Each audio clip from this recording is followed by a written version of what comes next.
Broadcasts of the City of Neenah Common Council meetings are produced by University Studios of the University of Wisconsin-Fox Valley. Neenah residents can get information about City Council meetings, City Committee meetings, meeting agendas, and other documents via the City website, www.neenahgov.org. Neenah residents can express their opinions about city issues or about these broadcasts by contacting the mayor's office, contacting their city alderman, or by completing the electronic feedback form on the city website, www.neenahgov.org. All public portions of the meetings are recorded in entirety and are not edited for playback. I would like to call to order the meeting of the Neenah Common Council for Tuesday, April 21st, 2020. This is our organizational meeting. These meetings are being held all over Wisconsin. The first Tuesday after the election is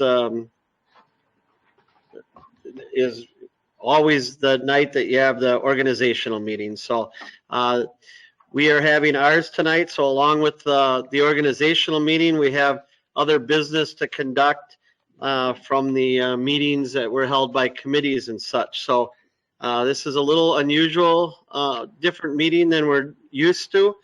We are going to be joined by two people shortly to do a presentation for us. But we'd like to get started by the roll call. And Stephanie, Deputy Clerk Cheslak, would you call the roll call, please? Okay. We have Alderman Lendrum. Here. Steele. Here. Boyette. Here. Erickson. Here. Bates. Here. Coons. Here. Lang. Here. Stevenson. Here. And Spellman. Here.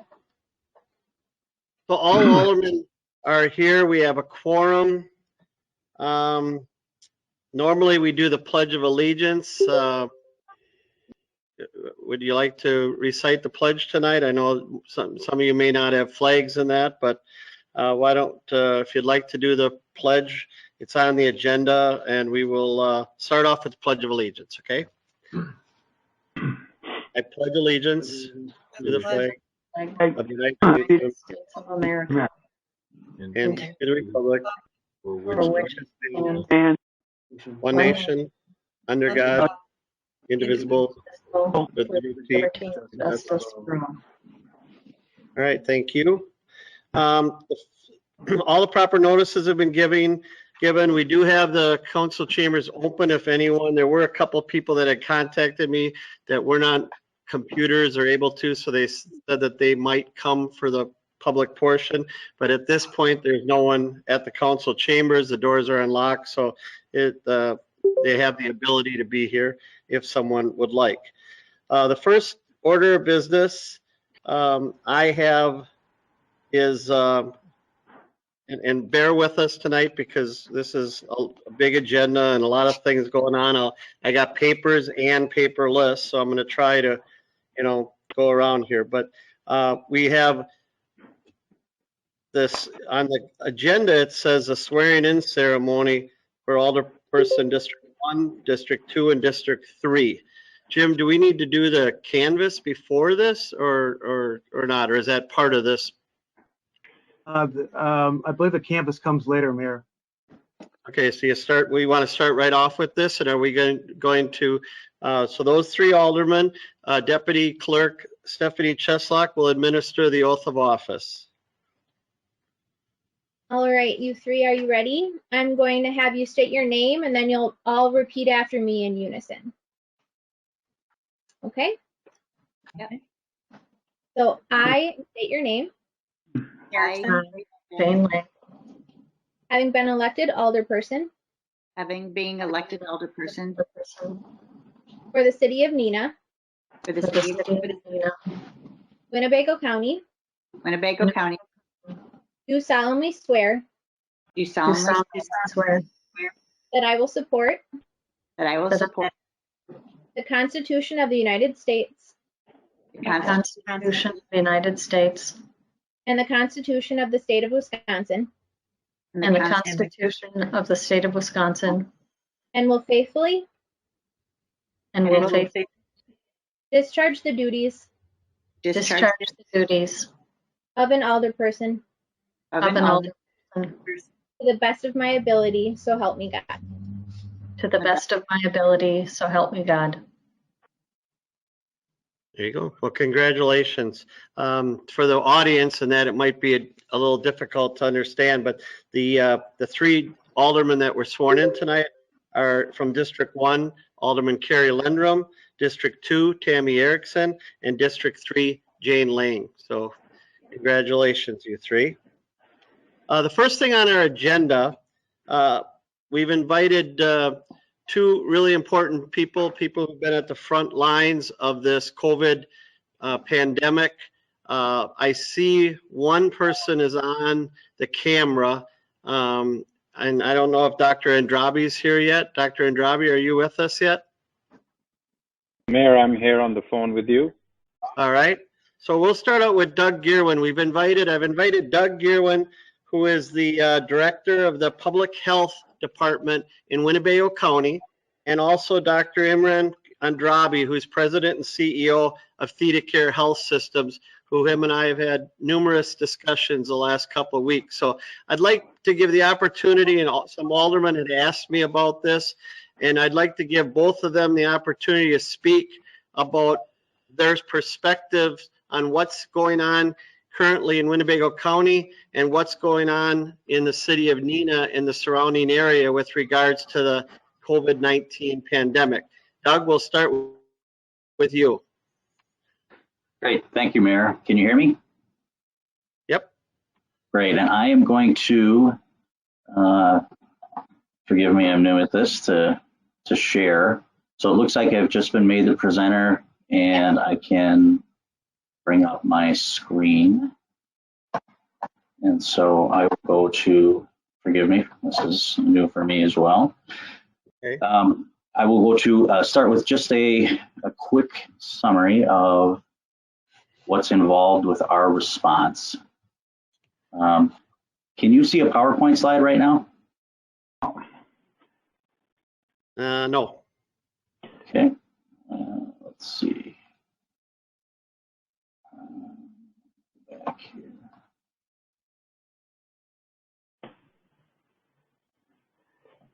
All right. Well, I have to share.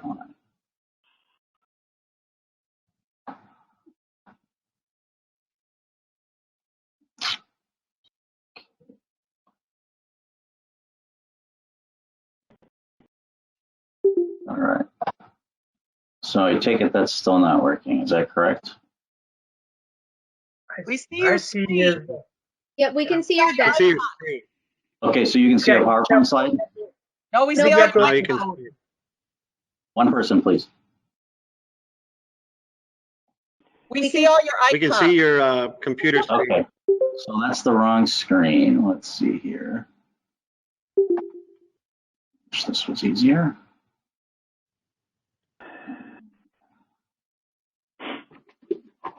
Doug, this is Joe Winiger. Yeah, And Joe. if you can get back to that dialog box next to where it said share screen, there should be a like an icon to click on that says share application. I believe you would want to get into it that way.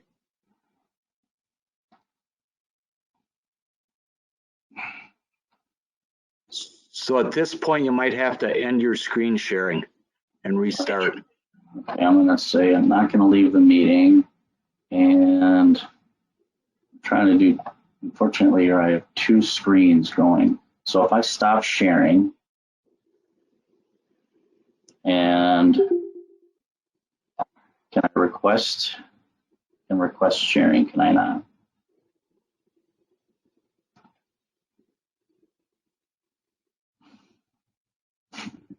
I can reshare it with you as well. Yeah.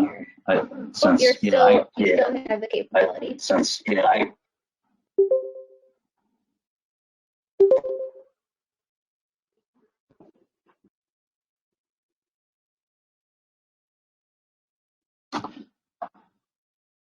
And I haven't received a share again. Okay, go down to the bottom of your screen. Okay. And off to like the second one from the right should be share screen.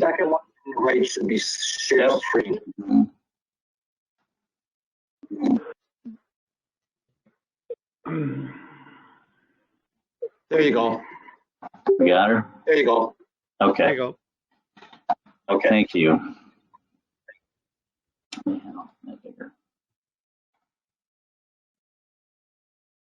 You still see that? Yep. Okay, great.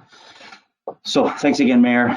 Sorry for the technological difficulties here. So just to quickly just describe for you what it is that we're primarily focused on right now with the COVID response, and then I'll show you some of the statistics that we have and give you a little more situational awareness. In this response, one of our very primary missions is to identify all of those cases that have been tested for, to reach out to those cases, to find out who they've been in contact with, and to make contacts with them to really slow the spread of disease as much as possible. This is our primary defense in disease spread in this situation. The faster that we can be alerted to cases, the faster we can reach them, the faster we can isolate or quarantine as necessary individuals that have been in contact with that case. We put a lot of resources into that right away. I would say right now we probably have about 12 people that are working to help us do that. Our normal communicable disease team is one supervisor and 4 staff.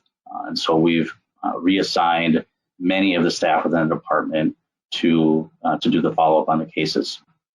In addition, we communicate regularly with healthcare providers. We try to work on reports of individuals that have not been tested but are presumed to be positive as well. That data's been a little harder to get, but there again, the quicker that we can get that information and follow up on that, the more we can limit spread in the community. Next priority area is surveillance and data analysis. So putting all those statistics together, understanding what's happening in our community, what are the characteristics of the cases that we're seeing, and then communicating that out so that that information is useful to our healthcare providers, our other partners, and the general public overall. We do a lot of that through public information and education. We put out a daily situation report with case counts, additional new information that's emerging at the local, state, and federal level every day. We do those situation reports during the weekdays, but then we just update our website on the weekends. And so that also includes significant amount of social media work, situation reports, not only for the public, but also for our first responders, information that's unique for law enforcement, for hospital care providers, our long-term care facilities, and other congregate settings. And then, of course, working with the media. We've not had a lot of unique media with this outbreak because we've really been trying to stay step in with the CDC and the state on much of our work. Next would be, consultation. There are lots and lots of questions about how to handle COVID, interpretation locally of the governor's orders, representation at the EOC that as requested from our partner communities, managing a hotline for our partners and for the public to call in on to get answers to questions and interpret some of the guidance that's being provided. Isolation and quarantine is another tool for us in this outbreak. As individuals are infected, we're typically looking for voluntary isolation, staying at home unless they need medical care, and then of course they're in a medical facility.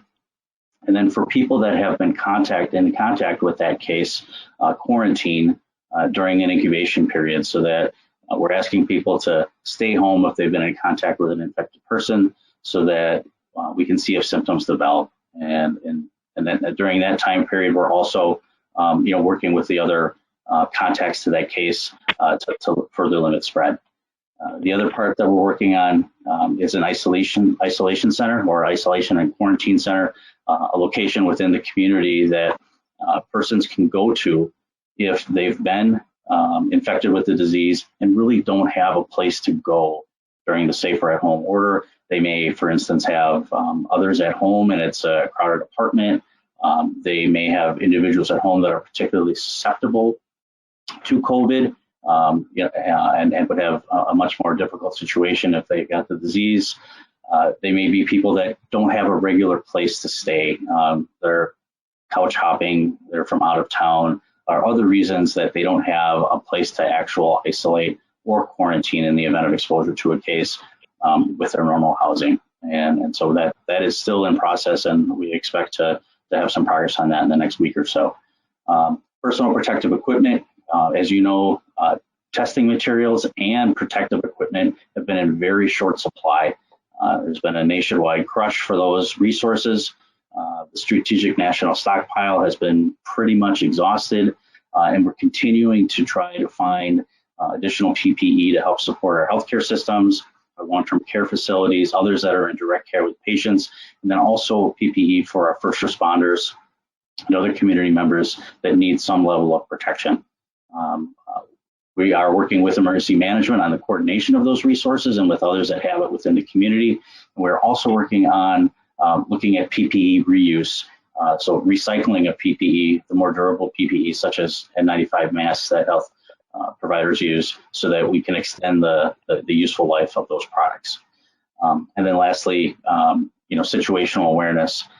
Tremendous amount of information needs to be absorbed and processed by our staff. So it's just continual staff education, participations in conference calls with the CDC and DHS, additional training for staff, staffing or training staff in roles that they have not been in before. Much of the work of our agency right now is focused on COVID-19. The vast majority of our operation has ceased in terms of our routine work. One of the few areas that continue to work as almost normal is our WIC project, and they are doing everything online, over the phone, virtually. There are no people that are coming into the health department without an appointment. There are very few that actually come in now, and we have quite a few of our staff that are working off site. So what I'd like to kind of show you next is some slides that describe some of the data that we have, and I have to figure out how to do that here.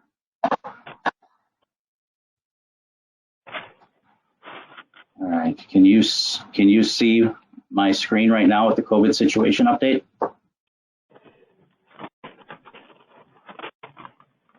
Is that a yes? Can I get, hey Chris, I can see your, all right, thank you. So this is the situation update that we put out every day.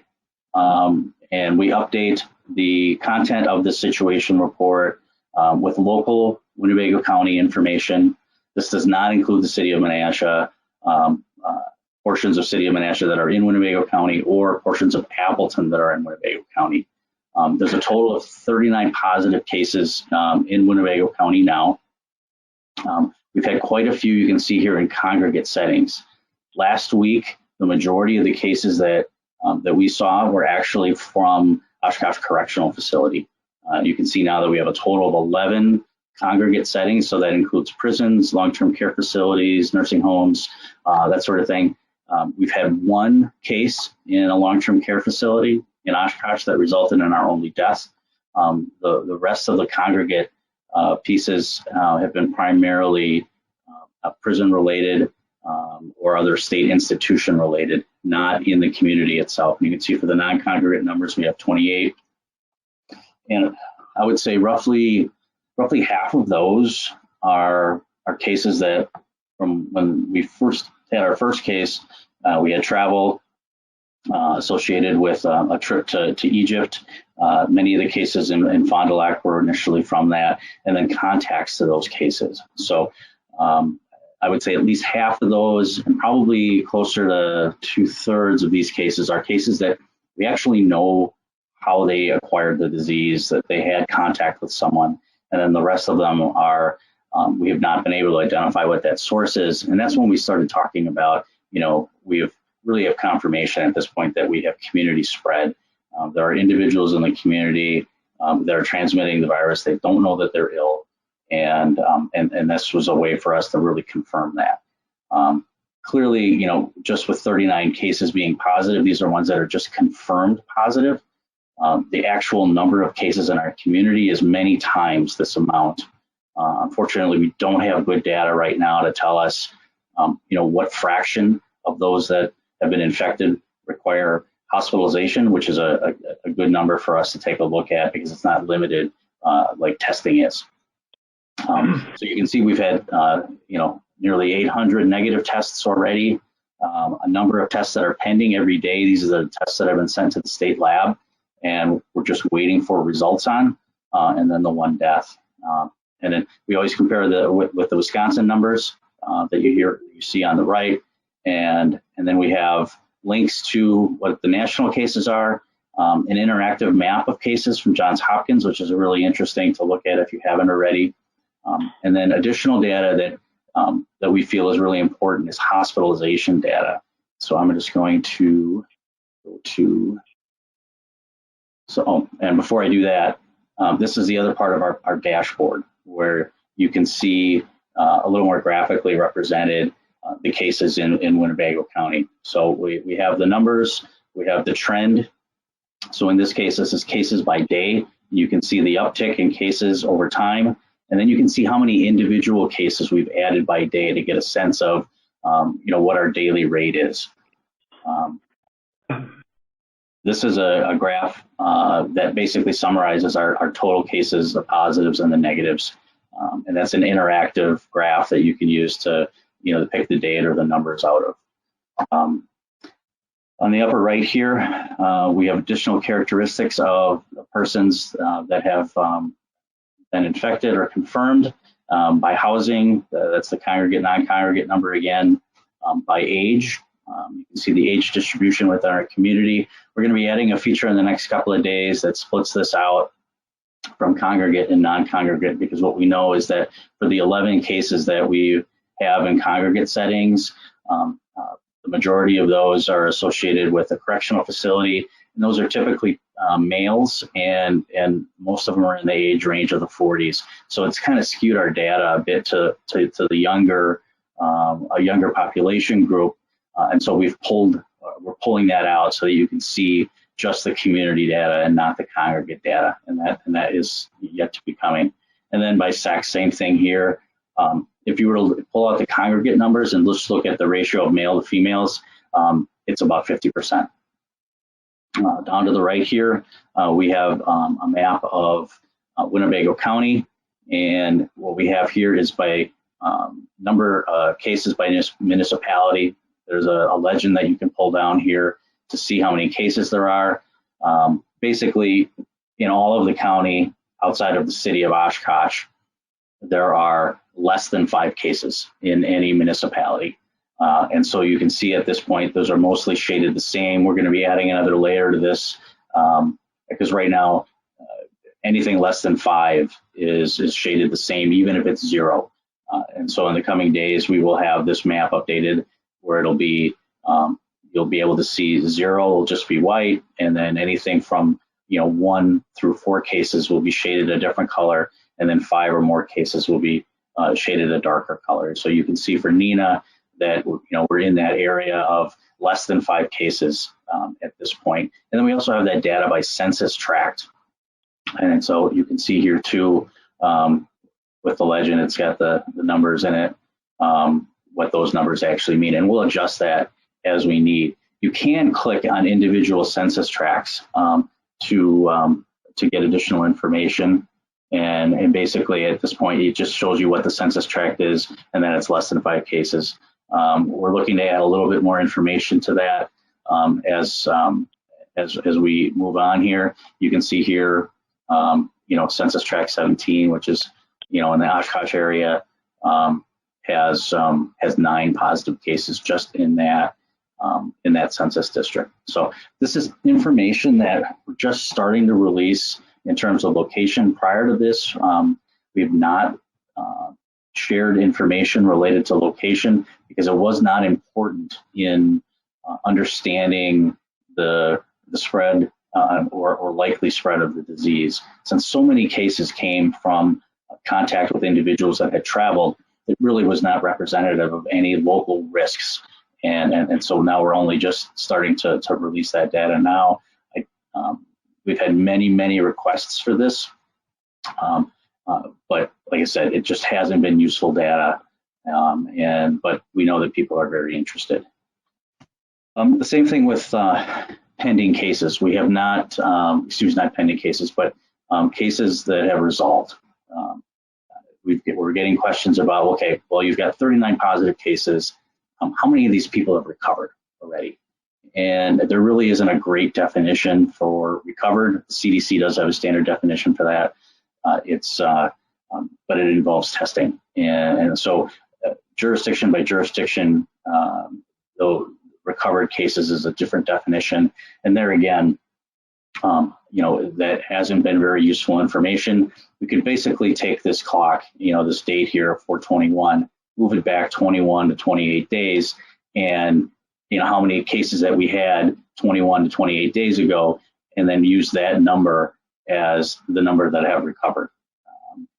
That would be one way to do it without actually contacting every person every day to determine what their symptoms are, and then really having that definition. Is that are they free of fever or free of cough? There's just a lot of different definitions there. So it just hasn't been a real useful piece of information.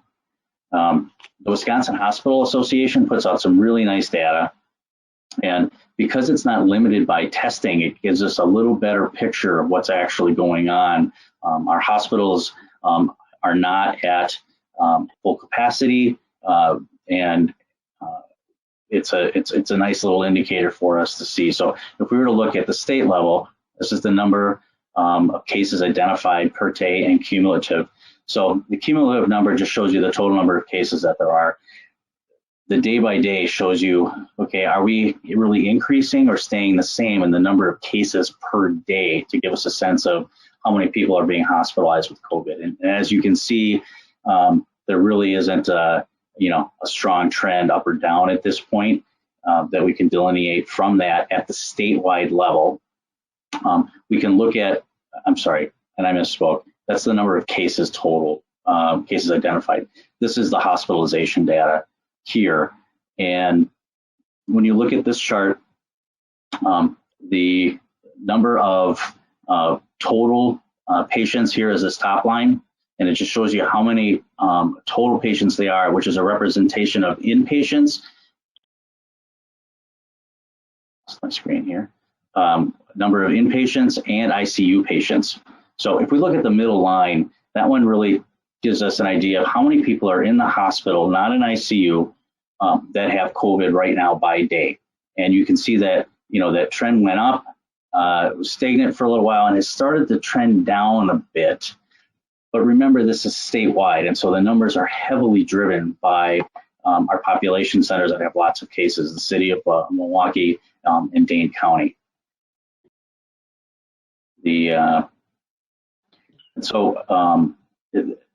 You can see here at the state level, it may look like things are starting to trend down. Now, if we look at this at the level of just the Fox Valley, I'll wait for this to reload, and you can see the counties. I'll do this again. If we look at just the Fox Valley, which is a hospital region, and you can see on the map, you'll be able to see on the map here what that region is. We have Green Lake all the way up to Menominee. And it does not include Brown County. It does not include Fond du Lac. And if we look at the cases that are, how many cases there have been in that Fox Valley region, You can see here by day how many new cases there have been. There haven't been any in the last few days. And then you can see what the hospitalization numbers are. And so you can see that in terms of those that are start line total patients within the hospital, you can see that we've been trending upwards. And so for the last several days, we've had 7 to 9 cases. We're not, so we're kind of steady in terms of how many people are in the hospitals right now. It is not trending down, which is not like what's happening, statewide. Particularly, it's driven by Milwaukee and the high numbers of cases there. So this is an important thing for us to take a look at to get a sense of how much COVID activity there is in our area. We link these data on our report every day. We use this and a number of other sources of data to try to get an assessment of where we're at and where we need to work a little bit more. I have little confidence at this point that we're really trending down locally, and so the safer at home order that the governor has put out has been an effective tool.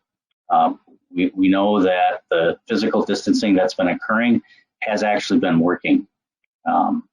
If we roll back too far, now we certainly want to roll back, and we want to not take any more protective measures than we absolutely need to, but we don't actually know where that line is. And as we roll things back, we have to allow a little bit of time to see what that impact is. If an increase in cases will occur much more rapidly than a decrease in cases, and we could loosen things up too much and lose control, and that's where our hospital systems get overwhelmed. Then our businesses are impacted probably worse than they are now. There's much more fear and panic within the community, and so we're really trying to loosen as much as we can, but not loosen too far that we actually lose control. With the governor's order to extend safer at home and relax the restrictions, we're looking to shore up additional capacity for contact investigation. So right now, like I said, we probably have about 12 staff. We're probably going to try to double that in the short term, as in terms of how many people we have trained up and ready to go and to respond. State's doing a similar action as well. And until we have more testing, it's going to be really difficult for us to loosen things up very much, just because we just won't know until we're too far along and how many cases there are. So testing is going to be really critical moving forward. Right now, it's a limitation of not so much in the processing of tests, but in the materials that are needed to do the tests. That's something that we hope will be resolved in the next few weeks. So that went way longer already than I wanted to. So I'll stop there and take any questions, or if you want to, Dr. go first. We appreciate it, Doug. It's great information, and localized information is always important to a lot of people. But with that, I think it's a great prelude with testing and everything else to hear from Dr. Andrabi. Dr. Andrabi is the president and CEO of ThedaCare Health Systems.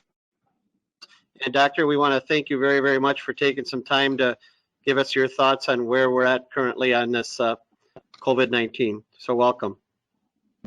Thank you very much, Mayor.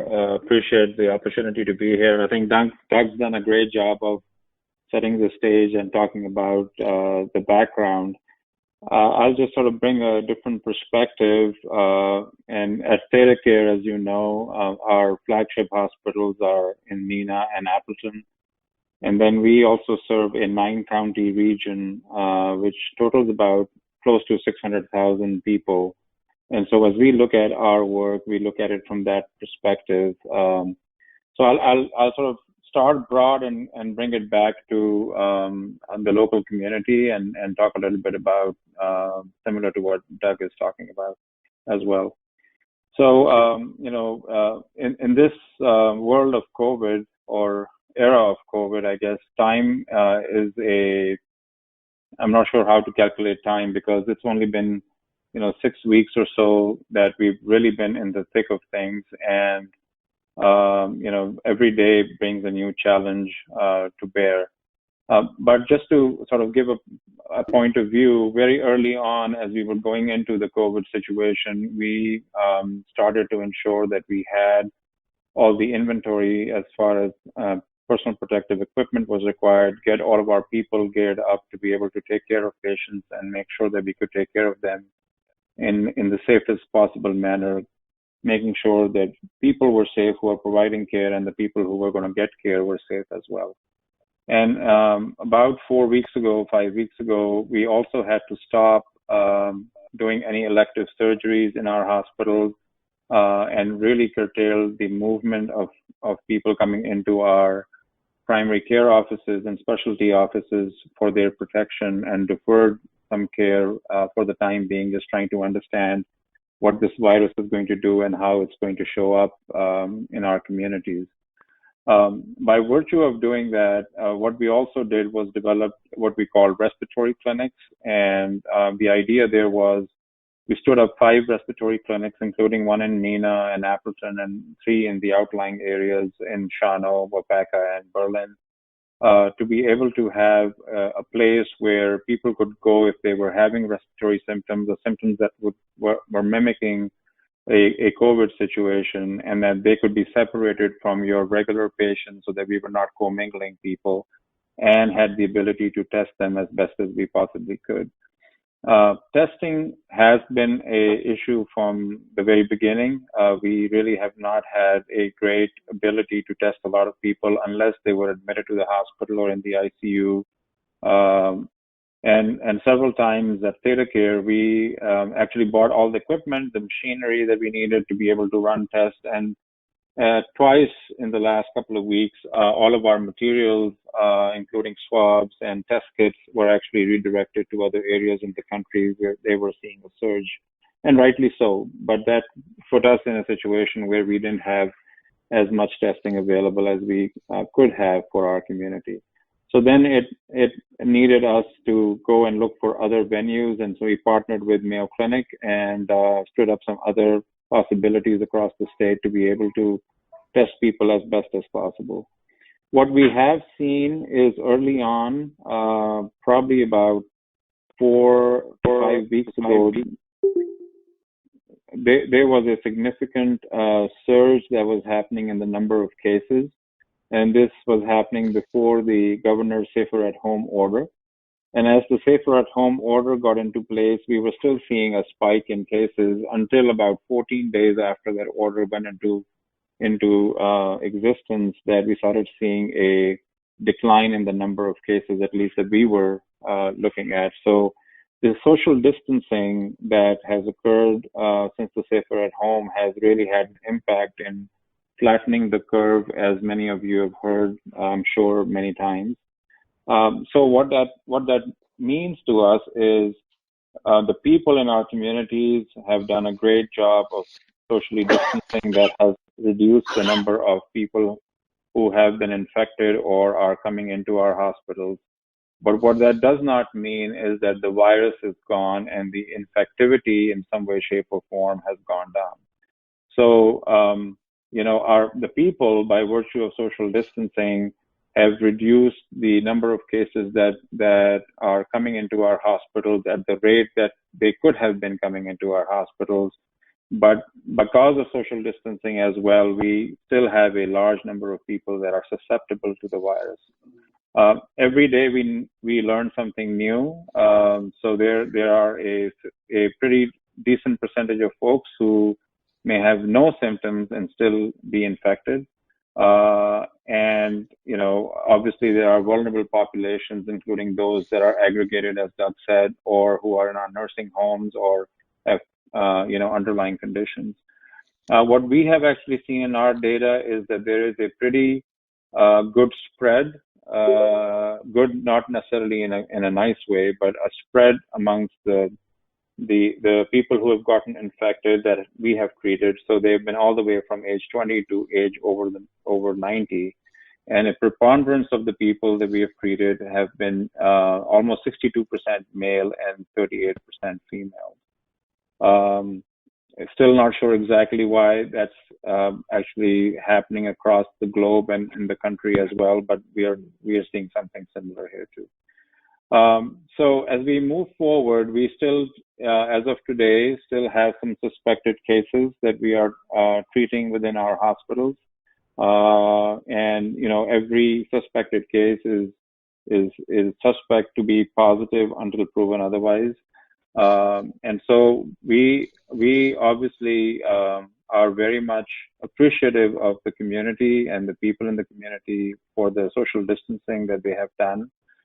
Our next phase, very similar to what Doug said earlier, is to ensure that we are able to lift the social distancing in a very smart and sensible way for the community, so that we, as we loosen social distancing, are able to bring in the testing, the tracing, as Doug talked about, and the treatment or isolation, so that we know exactly which are the groups of people that are at higher risk that we need to sort of pay close attention to, and ramping up testing both in terms of the acute test, which is somebody infected right now, and then also looking at better antibody tests so that we know that if somebody has already had the infection and developed the antibodies, that we know who those people are too. And then what I would wrap up with, Mayor, is that I just want to send my thanks to you, the community, and everybody in our larger community that have stepped up along with us, and Doug and his team and public health, because this is not something that any one of us can do on our own. And by virtue of having these partnerships, talking between health systems, with public health folks, cities, counties, the state EOC, amongst health systems across the state and across the country, we are learning and adjusting and making sure that we are ready and prepared to take care of people, both in terms of keeping people safe, and then if somebody does get, infected and ends up in our emergency room or hospital, that we are able to do that as well. So that's a pretty broad overview of the work that we've been doing and we are looking to do moving forward. And I'm happy to answer any questions that I could.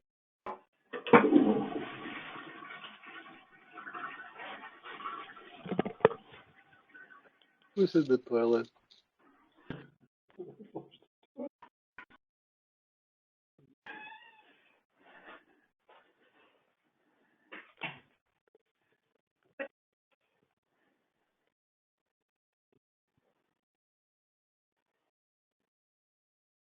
Sorry, there we go. I'm sorry, I was muted. Well, thank you very much, Dr. Andrabi and Doug. We really appreciate just a short update, and I know it's probably a lot of information to get into a very short period of time. Is there anyone on the council who has a question for either Doug or Dr. Andrabi? If you do, just kind of wave your hand. Alderman Boyette, go ahead. Thank you. So I'm just curious, I guess this would go towards Doug more. How often is that data put into the website? And then are those numbers also due to the increase of testing? So the numbers on our website are updated daily. The numbers that we have related to positive tests are really limited to the testing guidance that's been previously provided. We've had, because of shortages of testing supplies and diversions of testing supplies to other areas, we've really had to reserve the testing that we have available for those that are in the hospital, where it's going to make an important distinction on treatment decisions or isolation, those that we're going to have the most meaningful impact from testing. And so really those are going to be, people that are in the hospital, healthcare workers. We've recently, the state has recently expanded testing, and we're trying to get more testing done. And so those numbers could go up, but right now the materials are just not available. Thank you. Great. Thanks for the question. Before I call on Marge, because you were talking about testing, Dr. Andrabi, you had said to me the other day when we talked that the biggest impact that I could possibly use is to talk to people in Madison or in Washington with regards to testing. Is that something that's still, I mean, we hear the morning talk shows talking about, you know, the feuds with governors about testing and all that kind of stuff. But can you elaborate on that a little bit? Mayor, I can, and I would say that, you know, I've also heard that we are going to be ramping up testing in the state significantly, which is a good thing. And I would say that, you know, that is going to be really the hallmark for us to be able to overcome, or at least better understand what's happening in our communities, who are the people that are getting infected, who are not. And so whatever we can do to ramp up testing in a big way and then help people like Doug and his team to do the contact tracing and isolating people, and then we can do the treatment component, is the right way to go into the future. So if we don't have the testing and we stop the social distancing or loosen the social distancing, we could see a significant impact in a negative way in our community again. The biggest, many of the questions that I get are from people who have symptoms, or they, you know, they have fever, they have a lot of the symptoms, and they're told that they can't get a test. Their doctor or whoever tells them that they have a virus, and, you know, they're not going to test them. Is that because we don't have enough tests?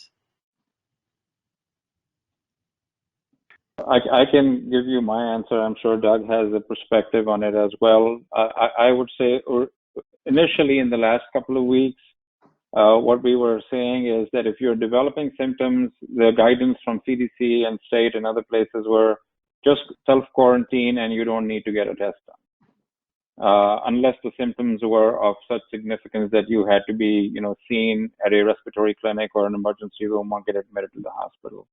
The other reason for that was that we didn't have enough testing available. So the testing was really being confined to folks who were either healthcare workers who were coming down with something, or patients that were admitted to our ICUs or hospital beds.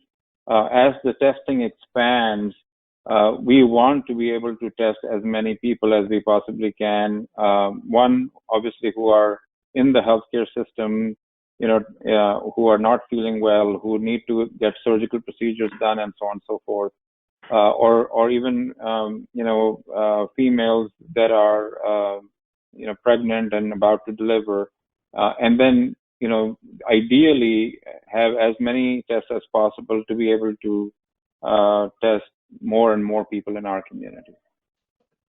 Doug, you have anything to add to that? No, I think he did a great job with that. It's we are limited, and as you mentioned, testing really is the key for us to move forward and loosen things up in a way that we have some confidence that you know, we're not going too far. Okay, thank you. Alderman Bates, you have a question, and then I think we'll wrap up unless someone has a burning question. But Alderman Bates, go ahead. Thank you, Mayor. This is for Director Guerin. You mentioned something about reusing the PPE, the items to protect themselves. What equipment are you using to clean it? Because we just in Public Service and Safety are going to recommend to council getting an ozone type cleaner. So right now, CDC and NIH have some basic guidance out about reuse and disinfection of PPE. We're working with the University of Wisconsin-Oshkosh right now for heat treatment. I know that the city of Menasha has some small capacity for UV.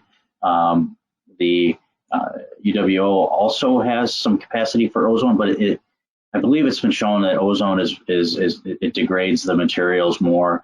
It allows for less effectiveness of the masks after they've been treated with ozone. So it's something that we're looking at right now, but we do believe that the heat treatment that is available at UWO may be a very good solution, and has a large capacity as well.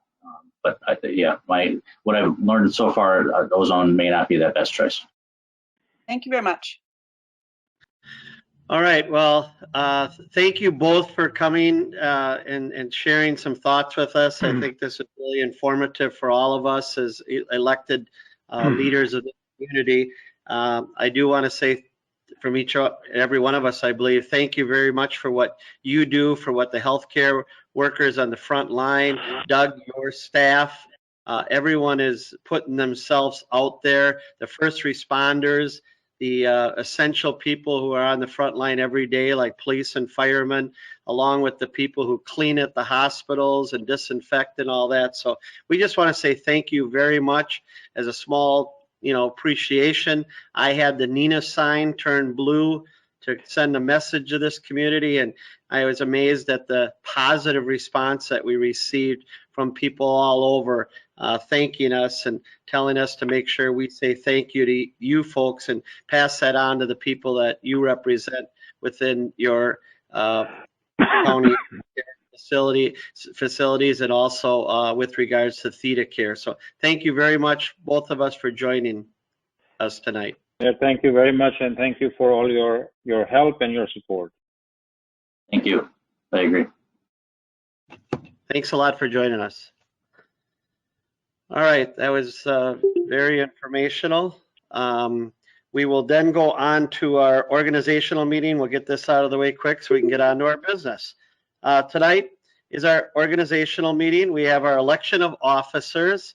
The first office that is up for election is the president of the Neenah City Council for the year 2020 to 2021. Is there any nominations for president of the council? I nominate Todd Stevenson. Second. There's a nomination by Alderman Bates of Todd Stevenson for council president. Is seconded by Alderman Lendrum. Any other nominations? Any other nominations? Any other nominations? Seeing no nominations, is there a motion to cast close nominations and cast a unanimous ballot for Alderman Todd Stevenson? So moved.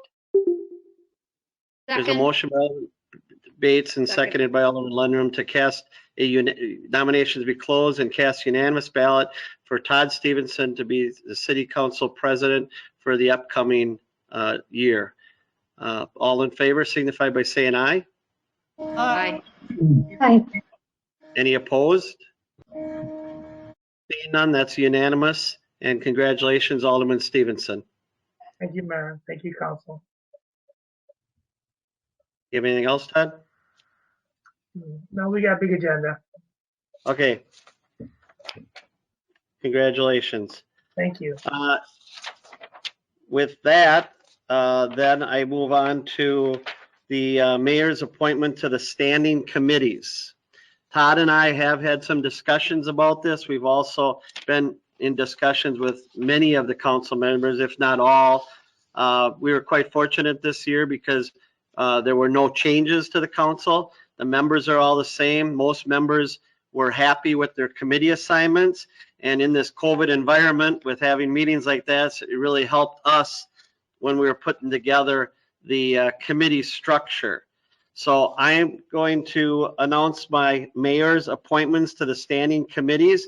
These will all be one-year terms that expire April 2021. I have given Deputy Clerk Cheslock a printout of these. And so my first announcement is the Finance and Personnel Committee. This will consist of 4 aldermen and the council president. Previously held by Alderman Erickson, Boyette, Coons, Steele, and then Council President Stevenson. I would like to reappoint that entire slate of aldermen to the Finance and Personnel Committee. For Public Services and Safety, there's 4 aldermen and the Council President. This was held previously by Alderman Bates, Lang, Lendrum, Spellman, and the Council President Stevenson. I would also, on that committee, like to reappoint the same aldermen, those same 4 aldermen to that committee. With regards to the Neenah Menasha Joint Finance and Personnel Committee, I'd like to appoint the council president, Todd Stevenson, the member of the Finance and Personnel Committee, that would be Alderman Coons, a alderperson at large, which is Alderman Boyette. And those were the same as they were last session. And then, so those are the 3 standing committees that I have to make appointments to. Is there a motion to confirm the mayor's appointments to these standing committees? Move to confirm. Second. There's a motion by Alderman Lendrum, seconded by Alderman Steele. Any discussion on that? If not, Jim, we can do a roll call on this, correct? Or a voice vote?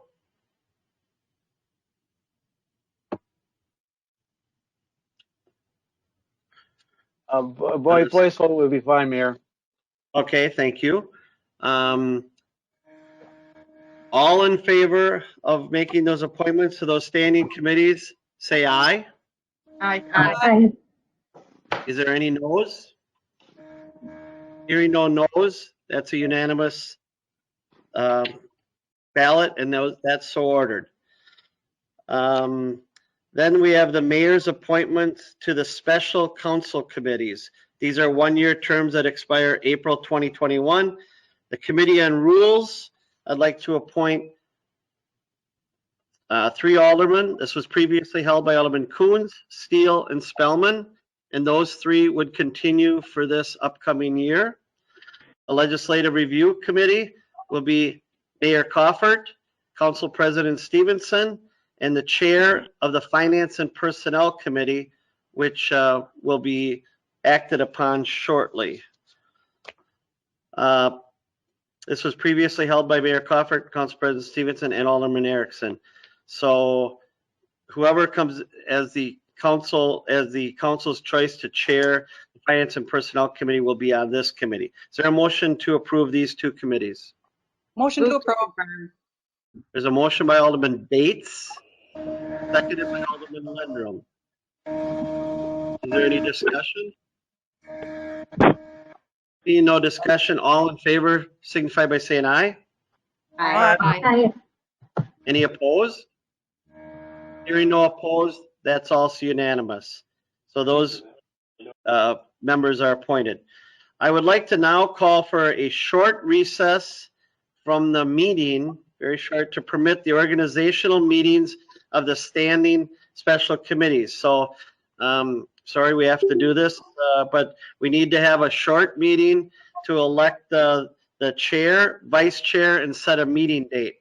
So if the Finance and Personnel Committee, those 4 individuals, Alderman Stevenson, Alderman Erickson, Coons, Boyette, and Steele, is there a motion or someone act as Todd, you're the council president. You want to run that meeting? Sure, absolutely. I'll entertain I'll call the meeting of the Finance Personnel Committee to order. Our first agenda item typically is the election of our chairperson. I will open the nomination for chair. I'd like to nominate Tammy. A nomination, Alderperson Erickson. Is there a second? Second. Alderperson Steele seconds that nomination. Are there any other nominations? Are there any other nominations? Are there any other nominations for chairperson? Seeing none, I'll just simply ask all in favor of that nomination indicate with an aye. Aye. Any opposed, no? Okay, I'll turn the meeting over to the new chairperson, the same chairperson, Alderperson Erickson. Typically go to vice chairman and then time. I'd like to nominate vice chair. Is there any I would nominate Alderperson Boyette. Second.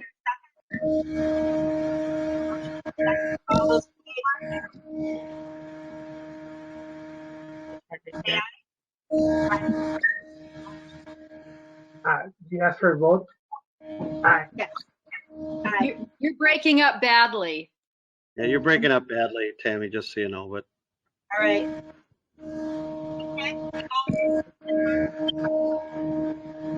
Does somebody have a printer running? I think the other people that aren't talking need to turn off their microphones.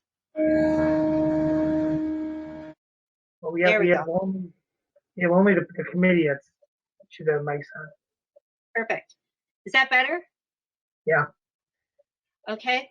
I would like to recommend that we continue meeting at 6 on Monday. Does anybody have any concerns about that? I'm just going to say that not so much for finance, but more for public services because of my involvement with Neenah Nash Fire Rescue. I'm okay keeping it 6:30, but if we continue to have issues butting up, I just want the council to be aware that I may ask that to change because I know Alderperson Lang sometimes has issues as well with either plan commission or landmarks, but I'm okay saying with 6:30 for now. Okay, and that would be just for finance at this point. Right, correct. Okay, so that is all we need to take care of, and thank you very much. Okay, Alderman Stevenson, Public Services and Safety. Okay, this would consist of myself, Alderperson Bates, Lang, Lendrum, and Spellman. I would entertain motions for chairperson of that committee. I move to re-elect Marge Bates. Second. I have a motion by Lendrum, seconded by Spellman to nominate Alderperson Bates. Are there any other nominations? Are there any other nominations for chairperson? Are there any other nominations? Seeing none, all in favor of Alderperson Bates as the chairperson indicate with an aye. Aye. Aye. Any opposed, no. Congratulations, Alderperson Bates. It's your meeting. Thank you very much, President Stevenson. Next order of business is to elect a vice chair. I will open up nominations. I'll move to nominate Jane Lang. I'll second that. So there's a motion and a second. Are there any other nominations? Are there any other nominations? Are there any other nominations? I will close the nominations. All those in favor of Alderman Lang being vice chair, say aye. Aye. Aye. Those opposed, nay. That passes. Congratulations, Alderman Lang. And last item is choosing our dates. Tuesdays, our previous dates were always Tuesdays at 6:30. We had in the past been 6:30 or 7 o'clock on Tuesdays. Alderman Stevenson, would 7 be better for you and Alderman Lang? I'm okay with sticking with 6:30. The meeting that I have previously is generally wrapped up, and we had actually had discussion about changing the time of the landmarks meeting anyways, and the day. So I think I'm fine with the 6:30 time. Alderman Stevenson? And I'm okay with it too. I'll talk to Chief Clone and the other members of the Neenah Nash Fire Rescue and see if maybe we want to move it up 15 minutes. But I just wanted to make people aware of it in case I have to bring it up later. And the other thing is, if we find out it's continuing, we can take another vote and perhaps move it back. Right. And the other thing is, every other week you are in Menasha, or every other meeting you're in Menasha, correct? Which would make it even more difficult. Right, correct. All right, we'll keep that in mind. Does anyone have any other requests for date and time? All those in favor of Tuesday at 6:30 signify by saying aye. Aye. Aye. Those opposed, nay. That passes, and I will turn the meeting back over to the mayor. Thank you. Thank you. Council President Stevenson, the Joint Finance, Neenah Nash Joint Fire Finance Personnel Committee, go ahead. Alderperson Erickson was elected chairperson in this evening's meeting. Alderperson Boyette was voted in as vice chairperson, and the meeting date is the Monday preceding council at 6:30. Let me go into public services. This is Neenah Nash Fire, which would be Coons, Boyette, and Stevenson. Oh, well, we can't have that. We can't have that election until our first meeting because we have 3 members from Menasha.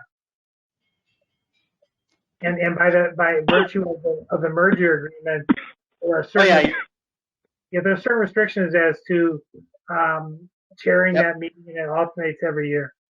Okay, you're right. Thank you. Thank you very much. So we were good there. So, so then we will, I'm sorry. Do we have to do the Committee on Rules and Legislative Review? So we will go to, we already did those. So we're going to go to the next thing will be the committee to elect the chair, vice chair, which we've done.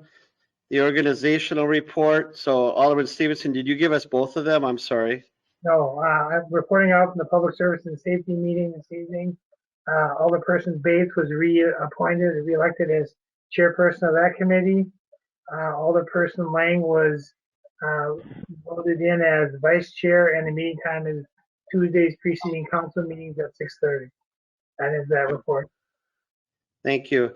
And then the Committee on Rules and Legislative Review, are we going to, we just do them the first time they meet, is that correct, if I remember right, Jim?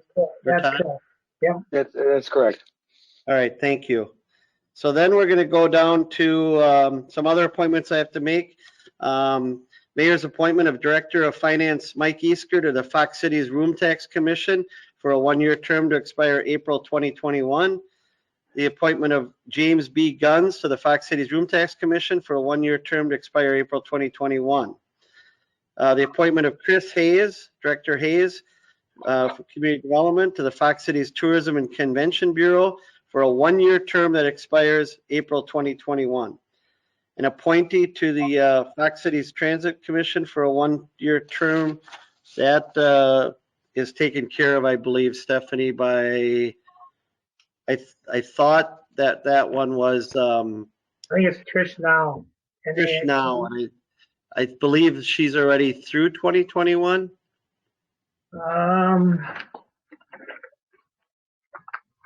Have to get my book out. I'm not sure we have to do that one. Todd's going to check. We'll come back to that one. I'm going to appoint myself to the Appleton Redevelopment Authority, the ARA Exhibition Center Advisory Committee of the Appleton Redevelopment Authority. That'll expire December of 2021. The appointment to the, let me see here, the appointment to the Joint Review Board. The Joint Review Board would be Alderman Steele. Alderman Steele for a one-year term, April 2021. The alderperson to chair the Neenah Arts Council for a one-year term would be Alderman Erickson. 4 appointees to the Neenah Arts Council for a 3-year term that expires April 2023. Those individuals to the Arts Board will be, Arts Council will be Pat Rosenek, Lori Asbury, Anne Marie Bruner Abderholden, and Megan Johnson. Then we will have the appointee to the Neenah, those 4 appointees, and then we'll have 2 members that are members of the Public Services and Safety Committee to the Liquor Licensing Review Subcommittee. I'd like to appoint Alderman Bates and Alderman Stevenson. 2 members of the public, 2 appointees to the Library Board for a 3-year term commencing May 1st, 2020 and ending April 30th, 2023.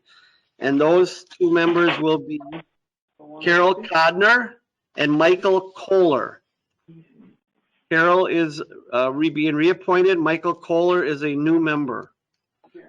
Then we have 1 alderperson of the CDA, the Community Development Authority, for a term that coincides with their aldermatic term.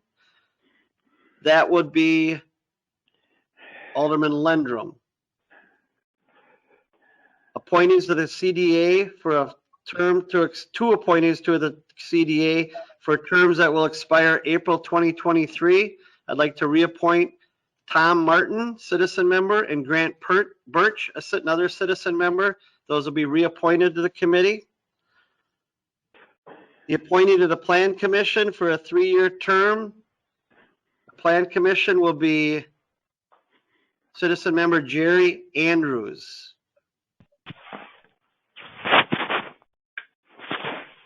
The Neenah Joint School District appointee to the Plan Commission for a one-year term that expires April 2021 will be Betsy Ellenberger. The Park and Recreation Board appointee to the Plan Commission for a one-year term to expire April 2021 will be Kate Hancock Cook.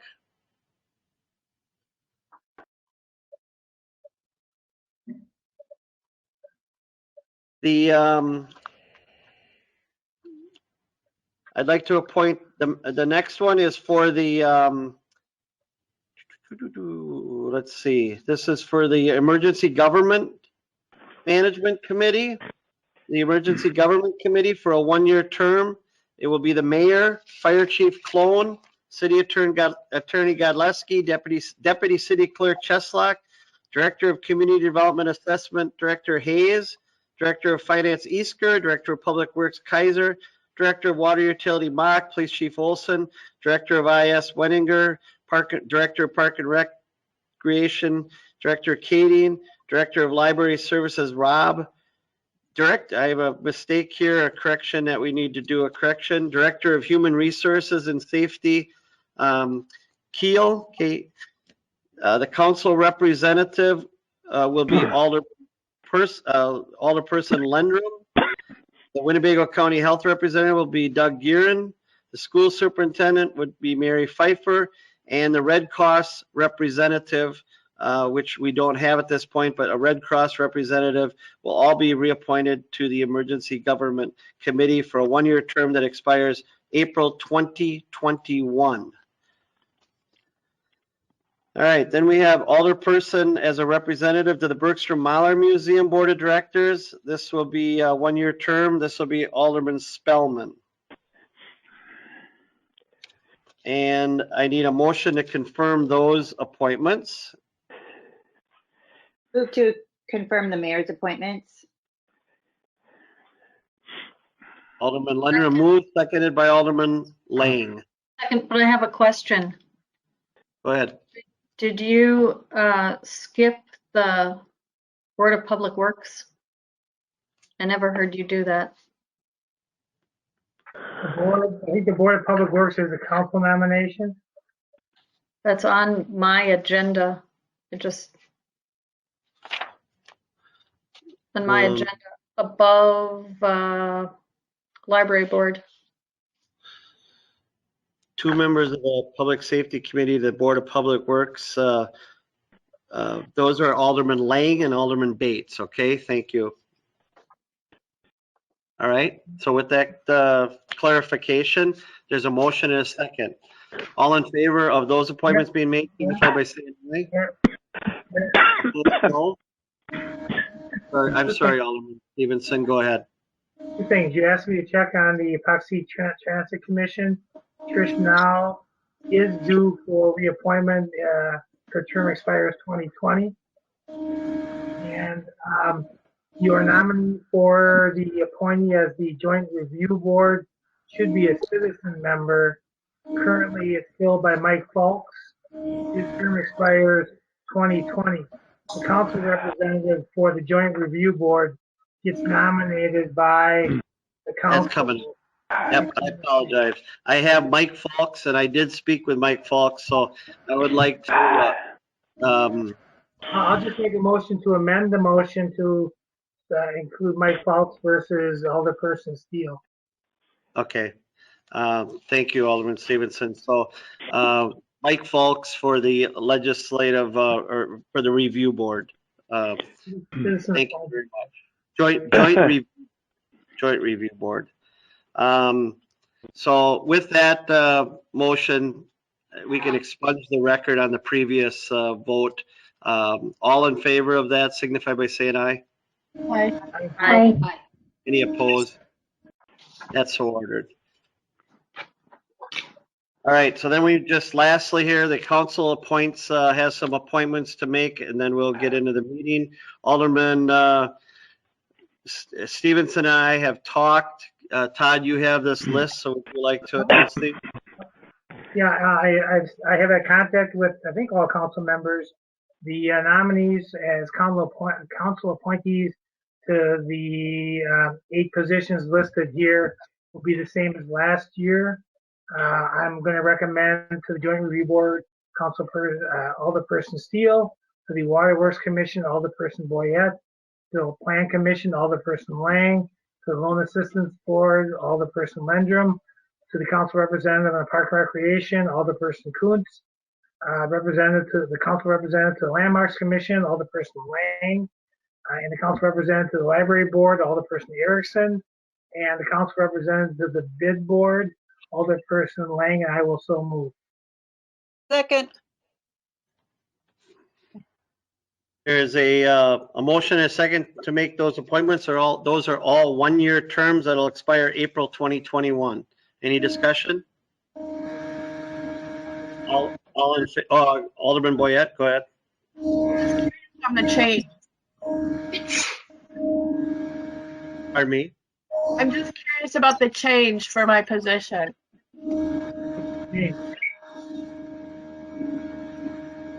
Which one's that? From the Water Commission. You're on it. Well, then I misheard you. Oh, okay, yeah, you're still on it. So there were no changes, okay? Thank you. We need you to start selling some water. All in there you go. Alderman, there's a motion and a second. All in favor, say aye. Aye. Any opposed? Any opposed? Seeing no opposition, that's so ordered. A unanimous vote, so ordered. So that takes care of all our appointments. We somewhat, we apologize a little bit, but this is the night by state statutes we have to make these appointments. So those are all the appointments. Thank you all very, very much for indulging us in that. The next item on the agenda would normally be the mayor's State of the City report. And I have had discussions with staff and Alderman Stevenson and that I am going to ask the council to wait on that report. Number one, because of the length of the meeting tonight, the length of the agenda, and the fact that we're meeting virtually. So I'm just going to put that off for a little bit. And quite frankly, the state of the city might be a little bit turbulent right now. But I will say, while there's some turbulence, I can tell you that we are very stable and things are happening throughout this city to make sure that citizens are protected, that their safety and welfare is protected, that core responsibilities in this community are being done, whether it be in the finance department, public works, community development, all throughout city government, work is being done, whether it's in this building, some people are working at home on a limited basis, and some people are out there doing their jobs on the street. So all I'll say tonight is that city's in good hands at this point, and we will dispense with the State of the City report, my report tonight, because it would take a little bit longer, and so we're going to push that back till a later date. And with that, we will go on to the approval of the council proceedings of April 1, 2020. Is there a motion? Move to approve. Okay. There's a motion by Lendrum and a second by who? I'm sorry. Who seconded it? Alderman Erickson, just so Stephanie gets these, to approve the minutes of the council proceedings of April 1st, 2020. Any discussion, corrections, additions, or comments? Seeing none, all in favor, signify by saying aye. Aye. Aye. Are there any opposed? Seeing none opposed, that's so ordered. There are no public hearings tonight. Item number 5 is a plan commission report pertaining to the public hearing that was previously held. Alderperson Lane, go ahead. Thank you, Mayor. Reporting from the regular Plan Commission meeting of April 14th. One item, the commission recommends council approve ordinance number 2020-01, partially rezoned 1313 South Commercial Street and rezoning parcel number 02-0618-00-00 to M1 Multifamily Residence District, and I would so move. There's a motion by Alderman Lang. Is there a second? Alderman Boyette seconds, or I'm sorry, I did. Okay, Alderman Boyette seconds. There were a couple of people jumping in. To approve ordinance number 2020-01. Is there any discussion on this ordinance or questions or comments? All right, seeing none. Alderman Boyette, go ahead. I was just curious if Director Hayes could explain the difference of the two. Director Hayes, do you want to do that, or you want to have Brad Schmidt do that? Or Brad, if Brad's here. Deputy Director Brad Schmidt, can you give us a very short answer to this? Go ahead. Yeah, so ultimately what the applicant is proposing is to consolidate 3 existing parcels into one parcel. The city requires that you only have one zoning district for a parcel. So they're proposing to rezone one parcel that's zoned single family, one parcel that's zoned commercial into the multi parcel. Thank you. Any other questions or comments? Seeing none, we'll have a roll call. There's a motion and a second to approve ordinance number 2020-01. There is a roll call ordered. Deputy Clerk Cheslock. All right, Alderman Steele. Aye. Alderman Boyette. Aye. Alderman Johnson. Aye. Aye.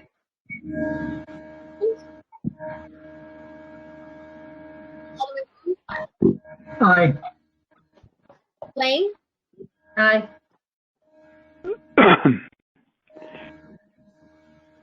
I can't really hear Stephanie. Stevenson. There you go. Aye. Alderman Spellman. Aye. And Alderman Lundrum. Aye. There you go. That's much better.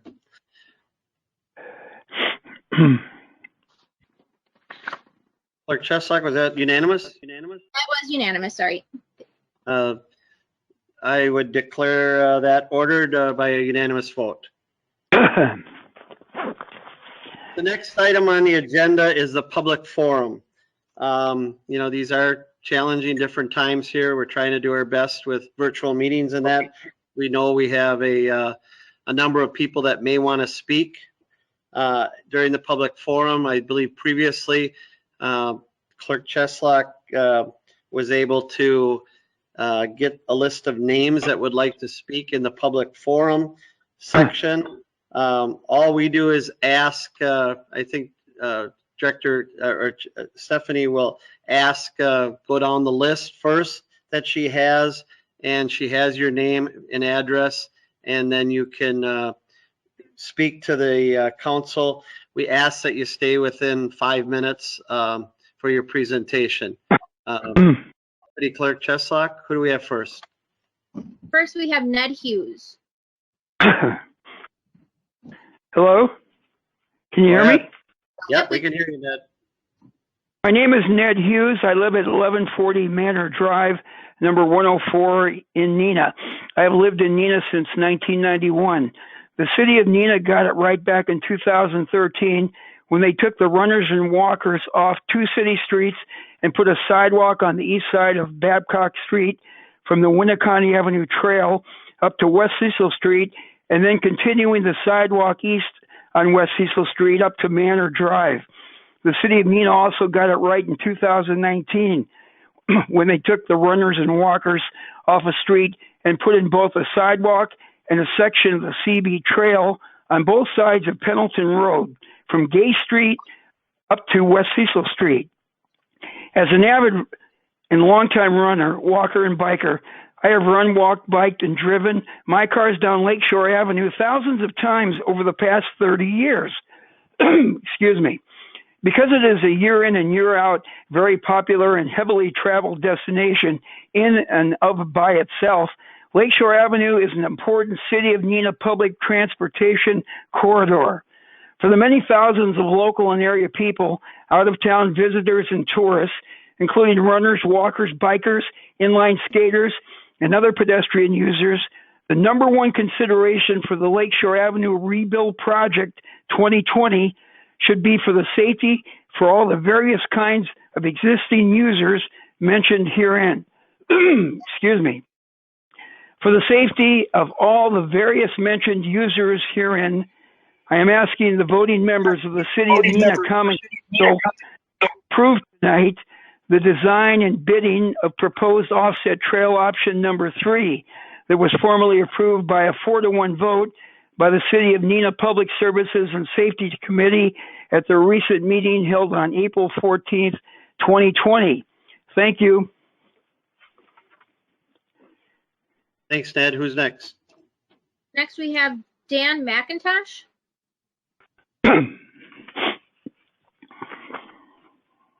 Welcome, Dan.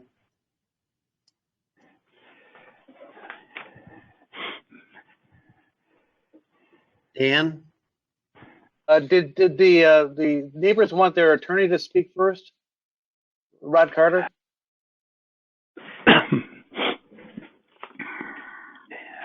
Okay. Mr. Carter, would you like to speak first? I can speak first. Good. Everyone can hear me, I assume. Good evening, everyone. My name is Rod Carter. I'm an attorney with the law firm of Hush Blackwell, formerly known as White Hirschbeck, in Milwaukee, Wisconsin. And I'm here tonight representing the property owners on Lakeshore Avenue. Before I get to my ask, I want to raise 4 points for your consideration. And I want you to think about 4 different things, 4 components that go into my ask. And the first is the survey that the city sent out. And I recognize that survey was a huge undertaking. City put a lot of effort and a lot of resources into it. But I'm also reminded with that survey of times when I've made a decision, thought I had all the facts, and I didn't have all the facts. And I think we can all relate to that, where we've made a decision, we think it's the right decision, and then we're presented with additional facts where we say, hey, if I would have known that, I wouldn't have decided the way I did. And I would submit that when that survey went out, the public was not made aware that the residents on Lakeshore Avenue had a valid and justified legal claim to the public's right or lack of any right to that green space off of Lakeshore Avenue. I would submit to all of you that if the survey had been given, say, option 4, which would be, we don't want a walking path, but by answering this survey, needing to pay me $1,000 as the survey responder, you would have had a different result beyond picking survey 3. But that promise to pay doesn't do any good if the city doesn't have the authority to pay the $1,000 per participant. Likewise, I think if you had put a cautionary note on the survey, and I'm not pointing fault, but I think your result would be different if people were aware that there was a legal dispute, and the end result of that dispute, if it goes before a judge, is that the public could lose their rights to that green space. So I know that in the committee meeting, the survey was considered heavily, as it should be. I would ask you to weigh the fact that this legal question wasn't present when people were answering the survey. The second point I want to make tonight and for you to think about is the history of this property, and that's a long one. It's gone up to the Supreme Court back in the 1930s with the Stewart decision. And the city attorney and I don't agree on much, but one thing we do agree on is Stewart didn't go far enough. Stewart talks about granting a highway easement in that green space, but it doesn't really define what that highway easement is. I would suggest to you tonight that the activities that you're looking to do with option number 3, removal of trees and installing paved trails, those are really park uses. those aren't right-of-way uses. And I don't believe that they were within the purview of the Stewart Court back in the 1930s. From there, you can jump to the city attorney opinion from 2006. And initially, the city took the position that the city owned the property at issue. The Stewart case, head of the household because I became a dependent. My tip is, every time I wanted to smoke a cigarette, I would think of my children. Somebody has a microphone on that we need turned off. I'm going to mute everyone, and then Rodney, you can unmute yourself again, okay? This is the proceedings right now. Why?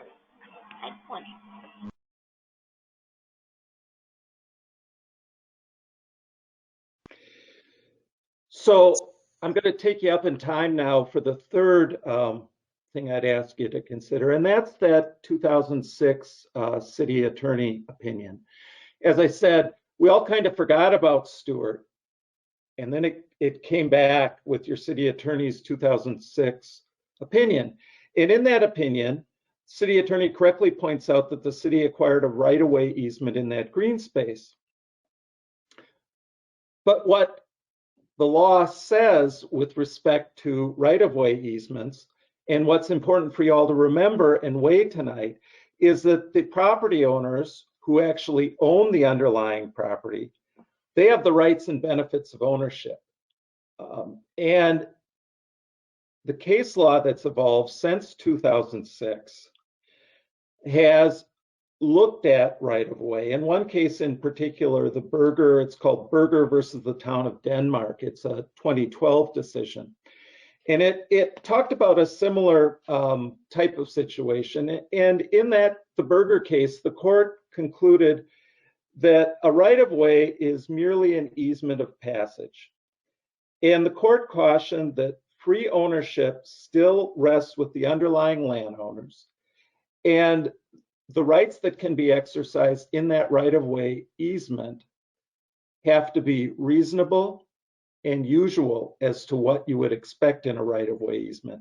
And I just don't think that removing property owners' trees and installing hiking paths to the extent that you're looking to install them goes to being reasonable and usual for a right-of-way easement. Fourth, I'd like you to consider underlying facts. I think that there is a solid legal argument that the inaction of the city since the time of the Stewart case in the 1930s suggests that any easement rights it had to that green space have been abandoned. Specifically, I point to the following facts that have been gathered by the various property owners on Lakeshore Avenue. The city's done nothing to utilize that green space since the Stewart decision.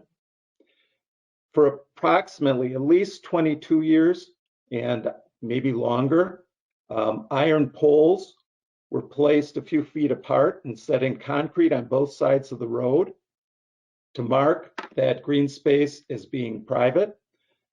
The city removed them at some point, probably about 5 years ago, as I understand it. But those acted essentially as a fence. We have writings that the residents have assembled from the owners of 620 East Wisconsin, stating that in 1926 an easement was given to the city, and the intent was only to allow access across the property, but the property owners would maintain ownership of the green space.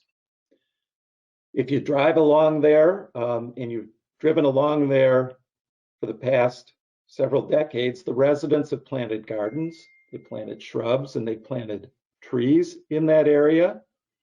The city's done nothing to remove those shrubs, gardens, trees, like they would in a typical curbside setting. They've done nothing to maintain them either. There have been records and recordings that that space has been marked as private property by the property owners through the years. There's evidence that pump enclosures that are above ground and shingled have been placed within that green space. Evidence of an entrance gate, evidence of annual barricades back in the 50s to preserve rights and not grant prescriptive rights, placement of rocks in the green space, boathouses in the green space, any number of things. So I think that all of those facts suggest that the city has given up whatever easement rights were granted through Stewart. So with that being said, what am I asking for tonight? You're going to have comments from some of the neighbors. I ask that you weigh what they're saying and what they're asking you to do.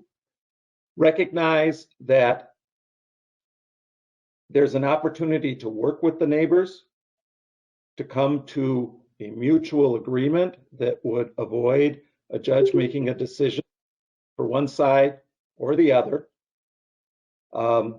and look to find that reasonable alternative. What the neighbors are asking for, as I said at the committee meeting last week, is really an option number one with a view toward tree preservation. So I'm hoping tonight we can meet in the middle, and I appreciate your time and listening to me. Thank you. All right, thank you very much for your comments. Stephanie, who's next? Now we would have Dan McIntosh if he's still on the call.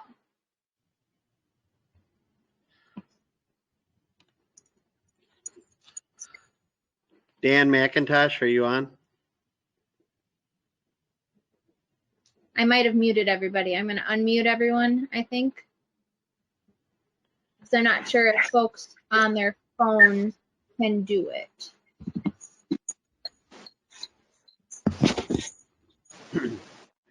Dan McIntosh, are you on now? Hello?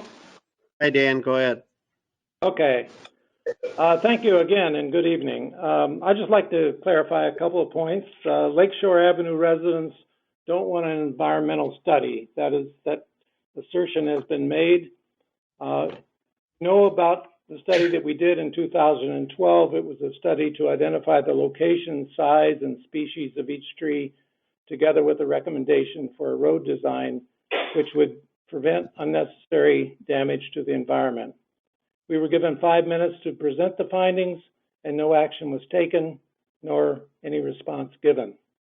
Then 2 months ago, residents asked that an environmental study be done for the 3 options at a committee meeting. The head of the planning department, somewhat angrily in my view, denied that there was a need for such a study. And here we are on the eve of Earth Day, living in a Tree City, USA, and proposing to construct an environmentally irresponsible street reconstruction project that drains salt and other road contaminants directly into the lake, while at the same time, all city residents pay a tax to responsibly handle runoff from impervious surfaces throughout the city.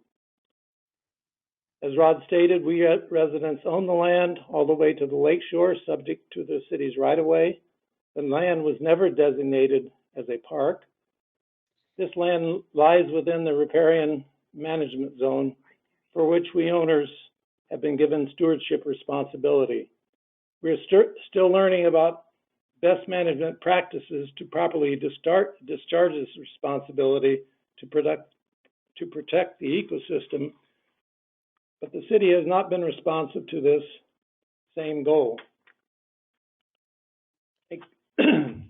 Just a comment about surveys and petitions.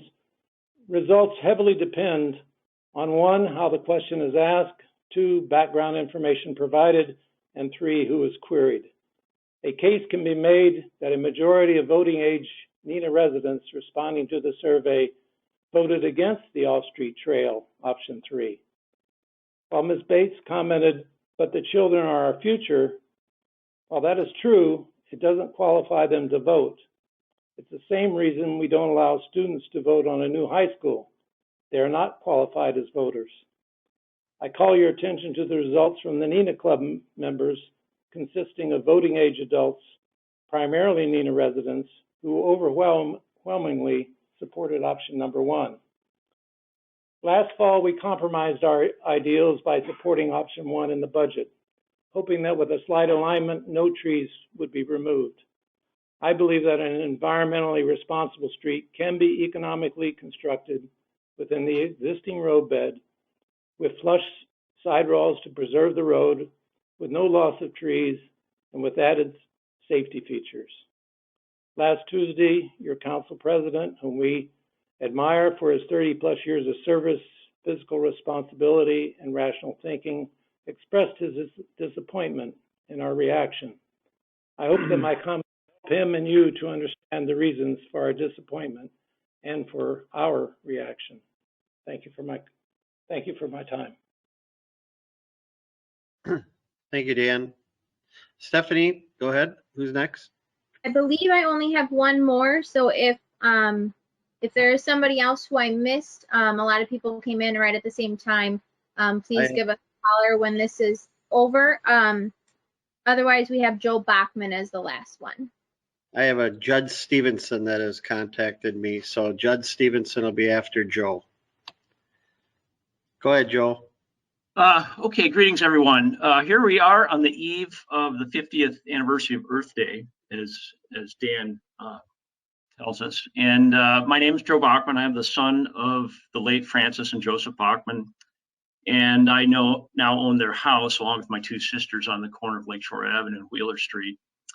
I've lived many places since I graduated from Neenah High in the class of 1987, but I've always maintained my sense of Neenah pride in having grown up here in what I heretofore knew as a progressive and yet humble community.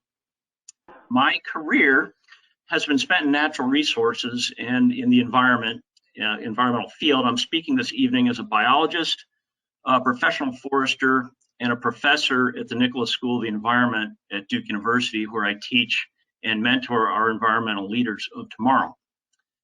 And I have to say it was with considerable dismay that I observed the discussion and vote at last Tuesday's committee meeting recommending option 3, the construction of a separate paved path along the Neenah Lakeshore.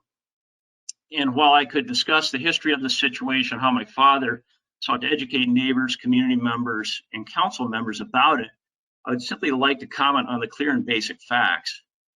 Option 3, the paved path, is simply a bad idea. Financially, this is the highest cost option, spending scarce resources the city can ill afford to waste. Furthermore, life cycle costs, including future maintenance and liability costs, have not been included in projections. This is a vanity project detrimental to the city's financial condition.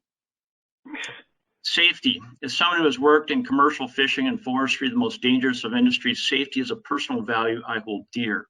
But safety has never been a problem for Lakeshore Avenue, and the concept has been used to drive a narrow agenda here.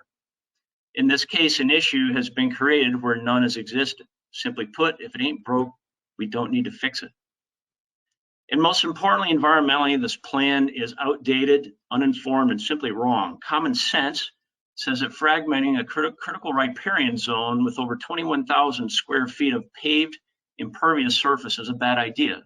I can't say it more clearly other than it's not just about the trees that will be removed, but about irreversible damage to the broader suite of riparian, those being shoreline values, including the drainage, the damage to the roots of the remaining trees, which are holding the shoreline together, thereby guarding against erosion, reducing filtration of runoff from the street and hindering the binding and removal of pollutants from this runoff.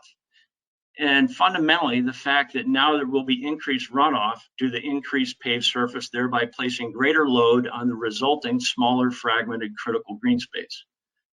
Such risks are highly researched, well understood, and have gained prominence in environmental protection of urban landscapes in the last 25 years.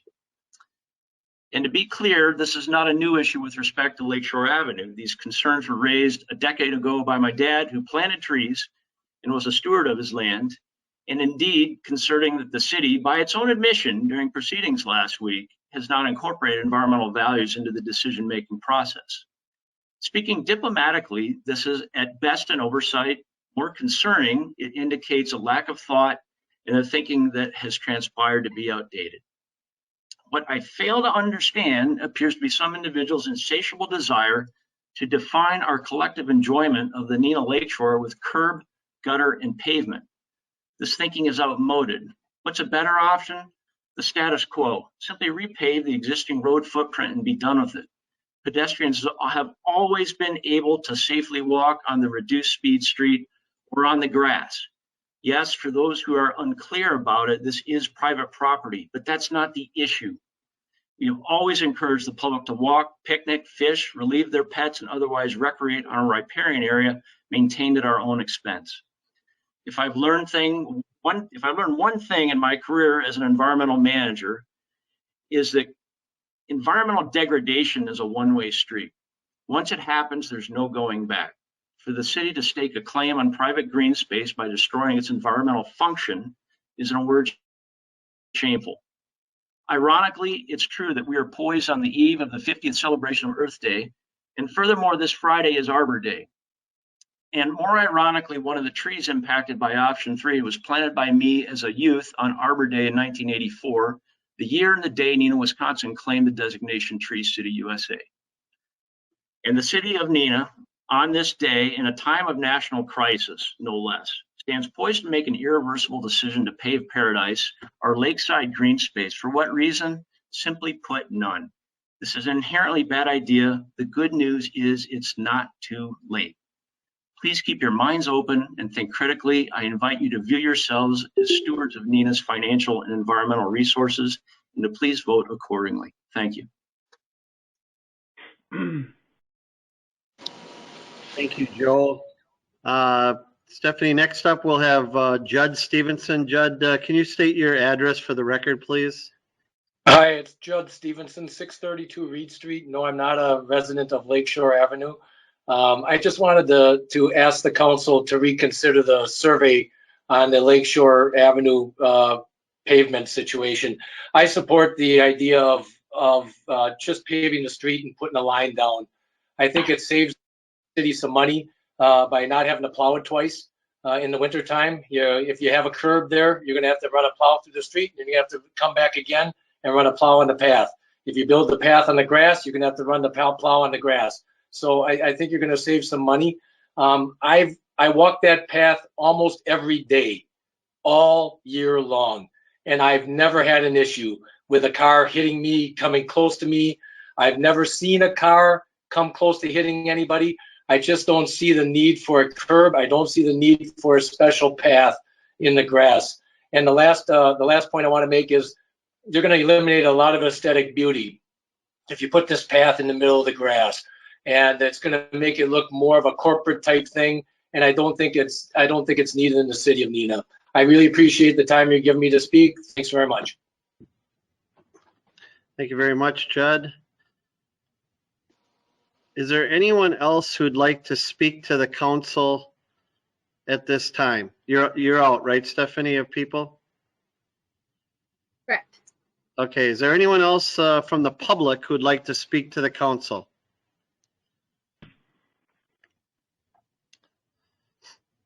Anyone? All right, last call. We want to make sure that they unmute themselves. Are they all unmuted, Stephanie? I did hit unmute and I think it gave everybody access again. I see a lot of active microphones for the phones, so we should be good. All right, is there anyone who would like to speak to the council? I will. Quick. State your name and your address, please. Go ahead. Joyce Argel, 1350 Whittier Drive in Neenah. I walk that trail a lot. I bike it frequently, but in the last week since I attended the committee meeting last Tuesday, I took a real interest and went down there several times. I don't see how an off trail sidewalk will really work. It's beautiful the way it is. And I stood in different spots looking down.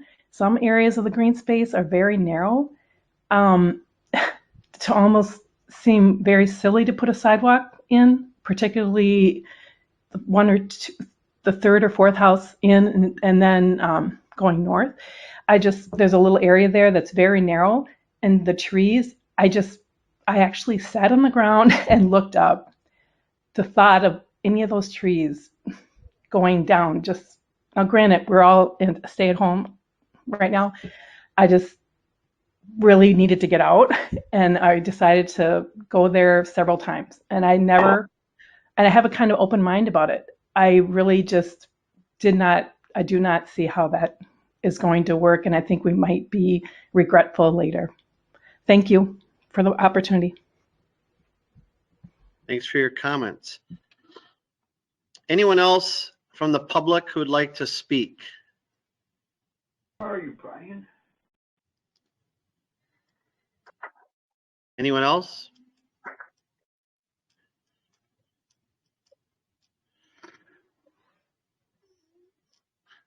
All the public's been unmuted, correct, Steph? Yes, to my knowledge. Right. Okay. With that being said, I will then close the public forum at this time. The next item of business is Mayor Council consideration of any public forum issues. Is there anyone else from the council who'd like to make a comment at this time under this particular order of business? Seeing no one, we will move on to item number 8, the consent agenda. Is there a motion for the consent agenda? Move to approve.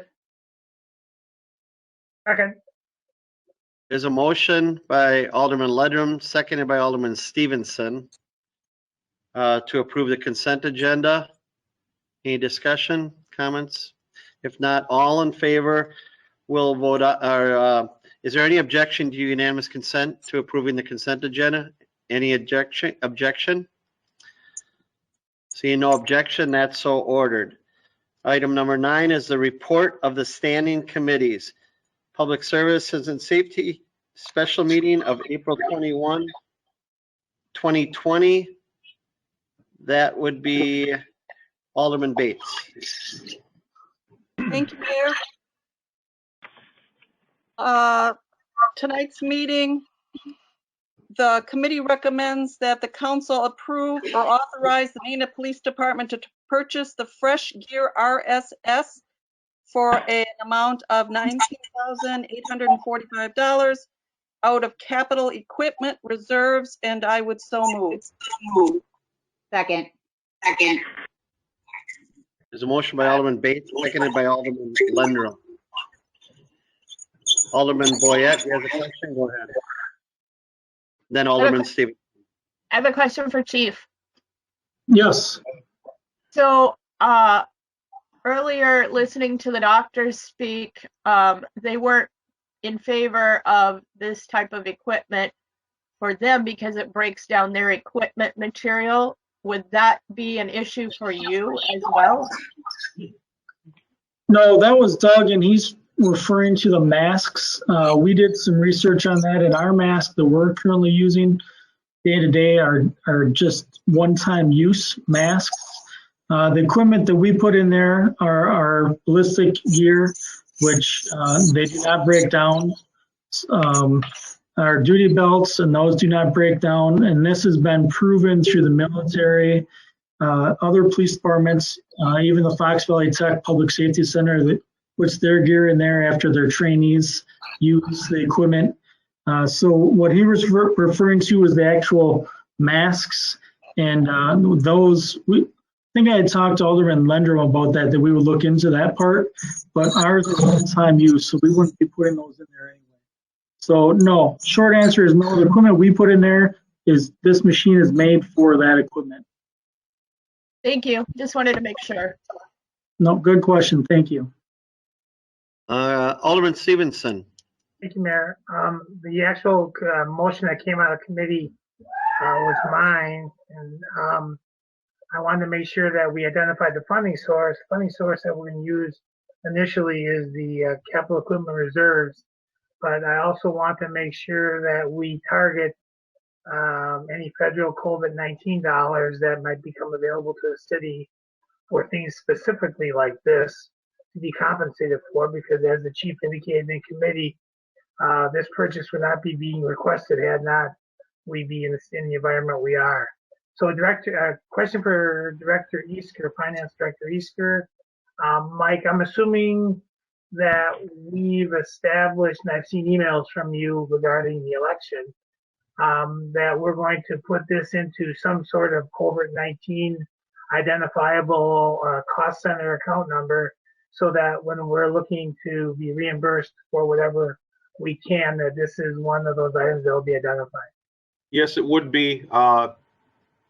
President Stevenson, the city has set up a number of project codes related to COVID, specific, one very specific to the election. In fact, we set up a true cost center for that, but a number of other COVID project codes are attached to both labor and materials and equipment purchases that the city is seeing right now. So yes, sir, we will make sure that that is attached to a COVID project number. Very good, thank you.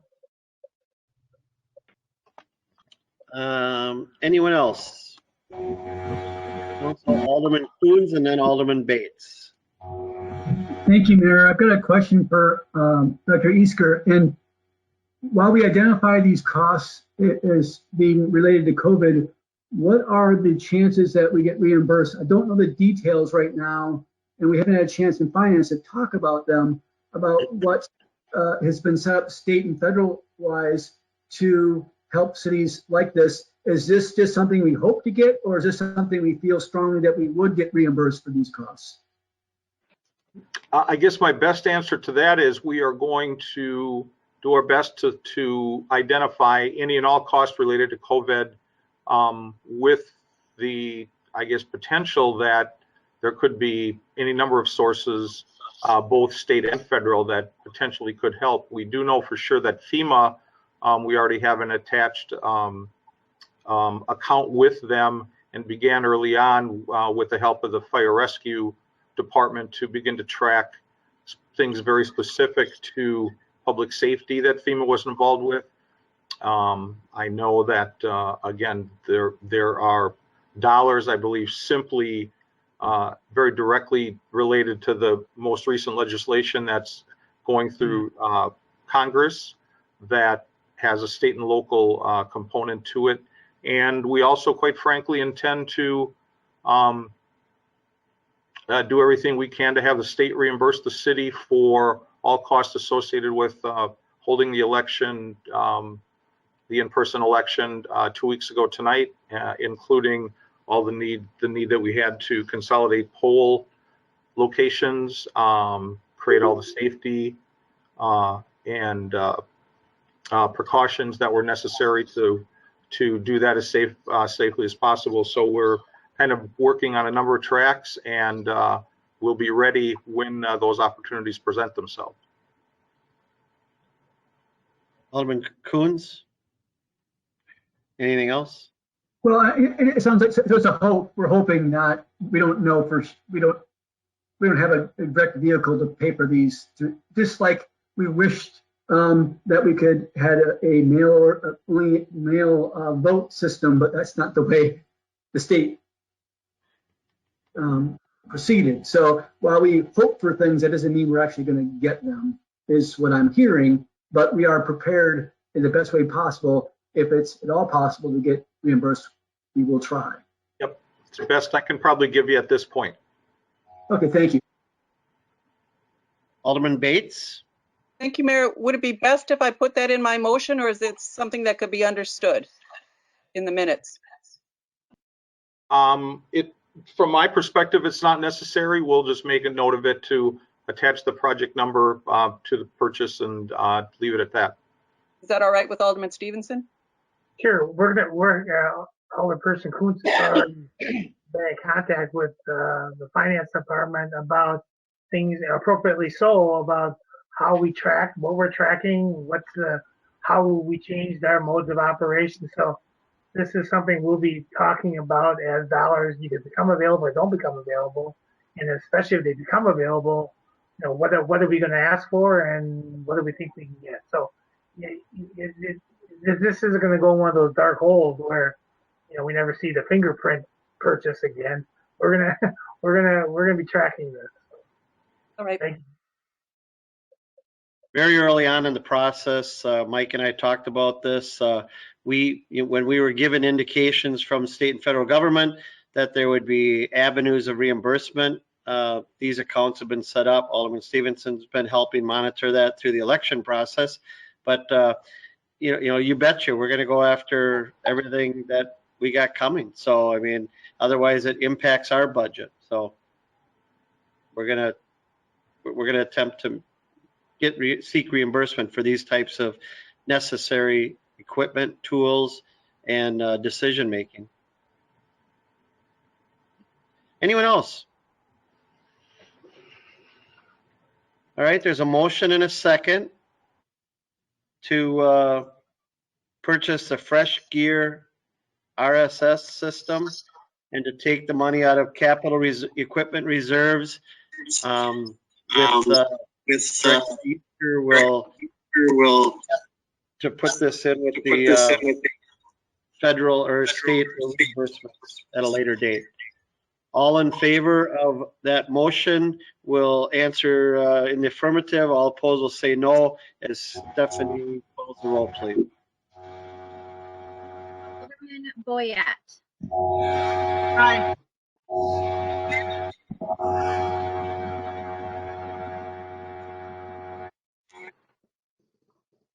I had to mute everybody because the phone calls were very loud. So if you all want to unmute yourself again, I'll be able to take the roll. Person Eric. Aye. Bates. Aye.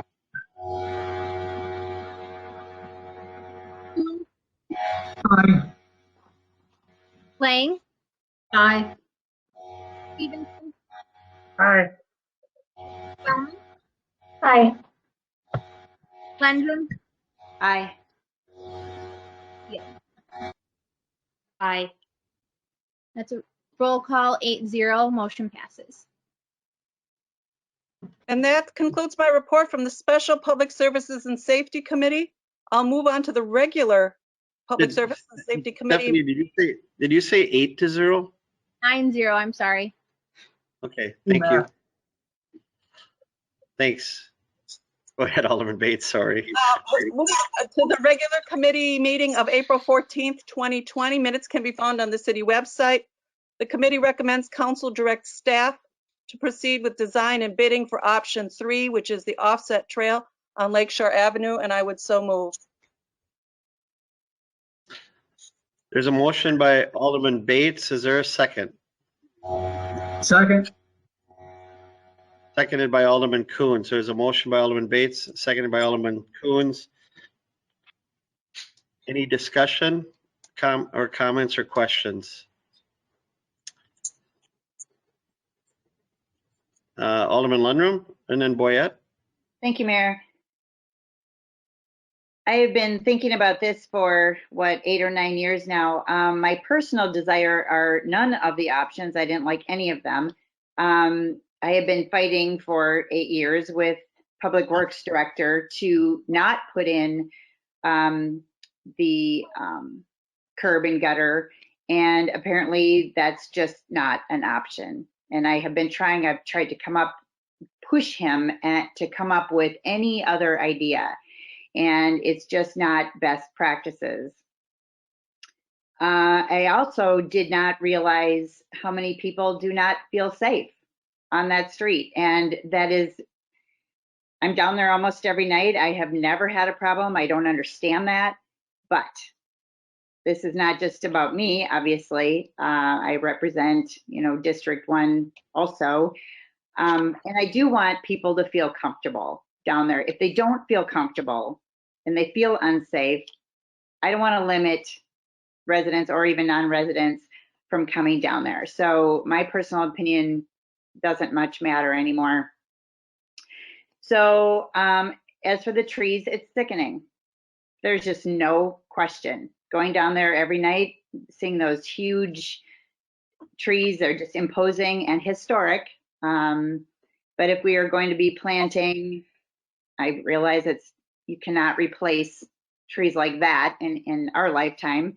I don't know, twice as many or 3 times as many trees. It's better than not. And what I was looking at was the trail size, which it's 8 foot, and walking on Arrowhead Trail every night. Also, I do both. That is 12 feet. And it is very comfortable with social distancing to have two-way traffic. It's even comfortable with bikers and pedestrians and like 4 across, 2 coming at you and 2 going this way. So I could not figure out how that 8 foot, or pardon me, yeah, how the 8 foot offset trail at Lakeshore is going to work. It's not going to work. And it's just too narrow. And I certainly don't want it wider. I didn't even want it in the first place. So I called Director Kaiser, and I asked him if there was enough room on option 3 street to add a bike lane, to at least get the bikers off the 8 foot trail, that would not work at all with pedestrians and bikers on that trail. He did say that there was enough room to put a designated bike lane with just a painted stripe, and I think we can do that ourselves. So I don't think it would be much cost. So that is hopefully what we can do to decrease the amount of people on that trail, because it's only 8 feet, and hopefully we can go with that. So I can't believe I'm saying this, but after 8 or 9 years of fighting, I'm going with the offset trail. Thank you.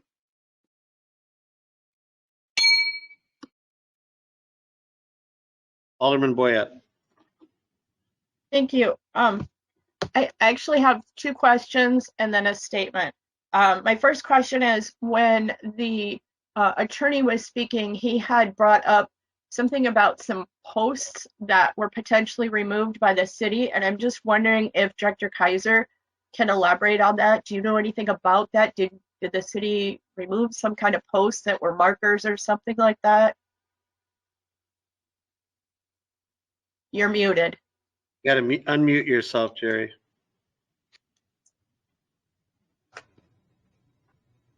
Okay, yeah, screen acting a bit slow. Yes, that happened 5 years ago or so, I believe was mentioned. I think that's probably in the ballpark for the time frame.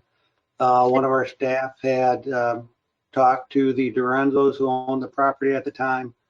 Those stakes were well within the easement area through that parcel, and actually felt that they could have created a hazard for somebody on a bike if somebody fell in that area.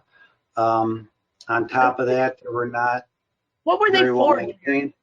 So working with them, they allowed us to remove the posts. What were those posts for? I suspect they were there. I can't say for sure. I wasn't there when they were put in. I suspect they were just there to try and keep people off the grass in that area. Okay. Thank you. And the other. Jim Godlewski, did you have a comment? Yeah, I was directly involved when that occurred, and the Durenzos had put those stakes in as a means to try to identify where their property was on the lakeside of the, and frankly, it was very inaccurate compared to what the surveys show. Okay, so they were predominantly a marker then originally, yes. not yes. for fencing or anything like that. That's correct. Okay, and then if I could, now that I know, I can ask you the question because you just brought it up. Is it still true that there's a property owner that doesn't want the off-street trail or anything done on their property? So in fact, any and all of the options would begin in the road anyway? because they have to divert that portion of the green space due to that one property owner? Who's your question? Yeah. Who Who would are you you like asking that? Who would you like to ask first? Well, I was asking the city attorney because he had kind of mentioned it in his answer to the last question. Okay, Attorney Godlewski. It is true that that first lot along Wisconsin Avenue, the lakeside property is owned by the adjoining property across the Lakeshore Avenue right away. Currently, the individuals that own that property are Mr. and Mrs. DeBrune. The parcel that is against the lake is roughly 150 foot wide. The lots in blocks A, B, C, and D in Lakeview addition to the city of Neenah, I believe, are 120 foot.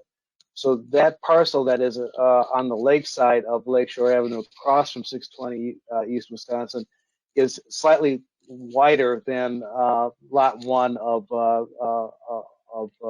block B of the Lakeview addition, which is the first parcel that the DeBrune's property is on, 620 East Wisconsin. It carries over a little bit into lot 2, which is the next one further north. But then the rest of it is right away under the 1873 plat. Okay, thank you. So then I just want to make a quick statement, and that is with the fact that no matter what option is chosen, the trail has a portion of it that will go into the road anyway, and I'm for saving a bunch of money. I would be in support of option 1, but not as the motion as. So I will be voting against this motion as it's stated. Director Hayes, were you trying to get my attention to make a comment or not? No? Okay. Sorry. Other comments or questions from council members? Alderman Lang and then Alderman Stevenson, then Alderman Bates. Alderman Lang. Thanks. I just want to make a short statement. My support of the off-street trail option has been in no way meant to indicate that I'm unaware, dismissive, or disrespectful of the Lakeshore residents' concerns regarding an off-street trail. And I really want that to be known by the residents of Lakeshore. I made a decision on this after carefully reviewing the history of the road and its importance to the community. And having personal family history along this road, I'm very familiar with what has gone on in the past. I do respect and consider the viewpoint of the residents of the Lakeshore Road, but I, as an alderman representing the broader community, have to consider the larger community's needs in regards to providing a safe alternative to walking in the road, in the street on Lakeshore Drive. Does this mean that if this passes, no one will ever walk in the road again?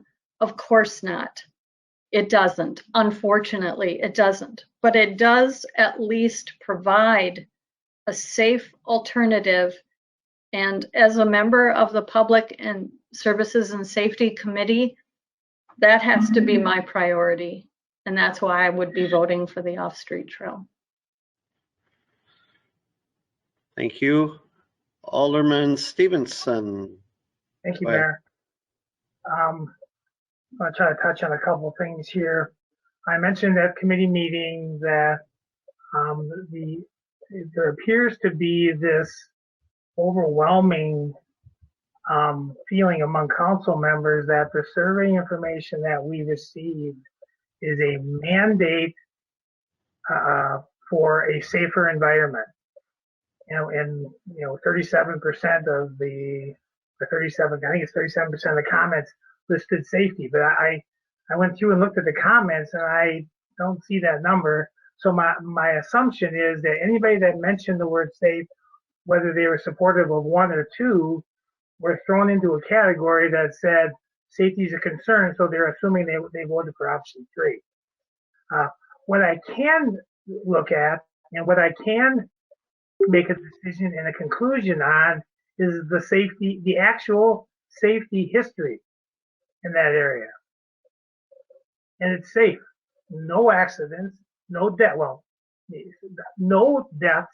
no severe injuries, no injuries, no safety concerns, no safety issues. And we've heard that message consistently, not from the residents, but from non-residents as well. So that takes me to my second point. We have this desire, this assumption that an off-street trail is going to be deemed safer. But at 2 points on this new designed off-street trail, that trail is going to butt up next to the road. So if we really want to be safe, we should move that trail away from the road completely. Now that's going to require more trees come down. But if safety is what we're concerned about, then option 3 isn't the safest. 3 and taking more trees down would be safer because you're avoiding 2 potential contact points between the trail and the road. So if we're really truly concerned about safety, then you can't be liking 3 because you're going to have 2 potential safety. Third point, this isn't an issue between the residents and those that like to walk, run, or bike. And I've seen it on social media. I've seen where the residents, and as I indicated last week, I'm not crazy about the actions of the residents, and I truly appreciate the very nice comments of my good friend Dan McIntosh regarding my service, but I'm still not happy with the way the residents have responded. But that doesn't change my opinion about what's the best aesthetic and proven safest route in that area. I mean, we put more concrete down, we assume we're going to be safer. We put an on-street bike trail the same as we've always had it, and we know that we have a safe environment. I represent people on the west side, southwest side, and they use that trail. And the vast majority of them, there are some that will tell you, I want the off-street trail, but the vast majority of them tell me we can save $54,000 by doing option 1. We can save an yet unidentifiable ongoing maintenance cost by choosing option 1. And if option 1 would deem to be, for whatever reason, because of social media and people using their phones, deemed to be cause enough, our environment causes us enough to change it, we could still build an off-street trail. Probably even for less than $54,000. I don't know. But if we're going to meander the road, the trail anyway, probably could do it for less than $54,000. So those are my opinions. I'll shut up. All right, thank you. Any other comments or questions? Oh, I'm sorry, Alderman Bates, I had you down. Sorry about that. Thank you, Mayor. I agree with Alderman Lendrum that when they say that they don't feel safe, and it had been brought up before that when people don't feel safe somewhere, they just don't use it. It would be a shame that this jewel of a view to the lake that was crowned with the Kimberly Point Park at the end, that was donated to the city to maintain the citizens' access to this area. If people are not using it because they don't feel safe and they're sharing the road, as the signs say, share the road. It's recreational. It's not taking people to work or whatever. And we have many people on that all the time. I was there a couple days ago. People are walking on the grass right now. And that shows you that anything is there, they'll walk on it. What I thought was interesting is one of the residents said they had no trouble with people walking on the grass and that they would be happy if they were picnicking and stuff. That's not the comments I heard from people that said that they've been yelled at for walking there. I don't want people to just ramble through there because it's we should provide a safe way for them to go through there, like a sidewalk. And that's one thing that their attorney said is he didn't think that this would be a reasonable and usual situation.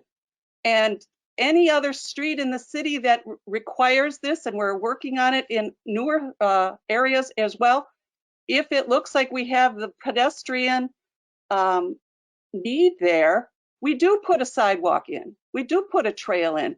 It's not unusual. It's to the point of we're narrowing the street. That's unusual because we're trying to accommodate what the residents there are saying. They don't want the trees to come down. So we've narrowed the street.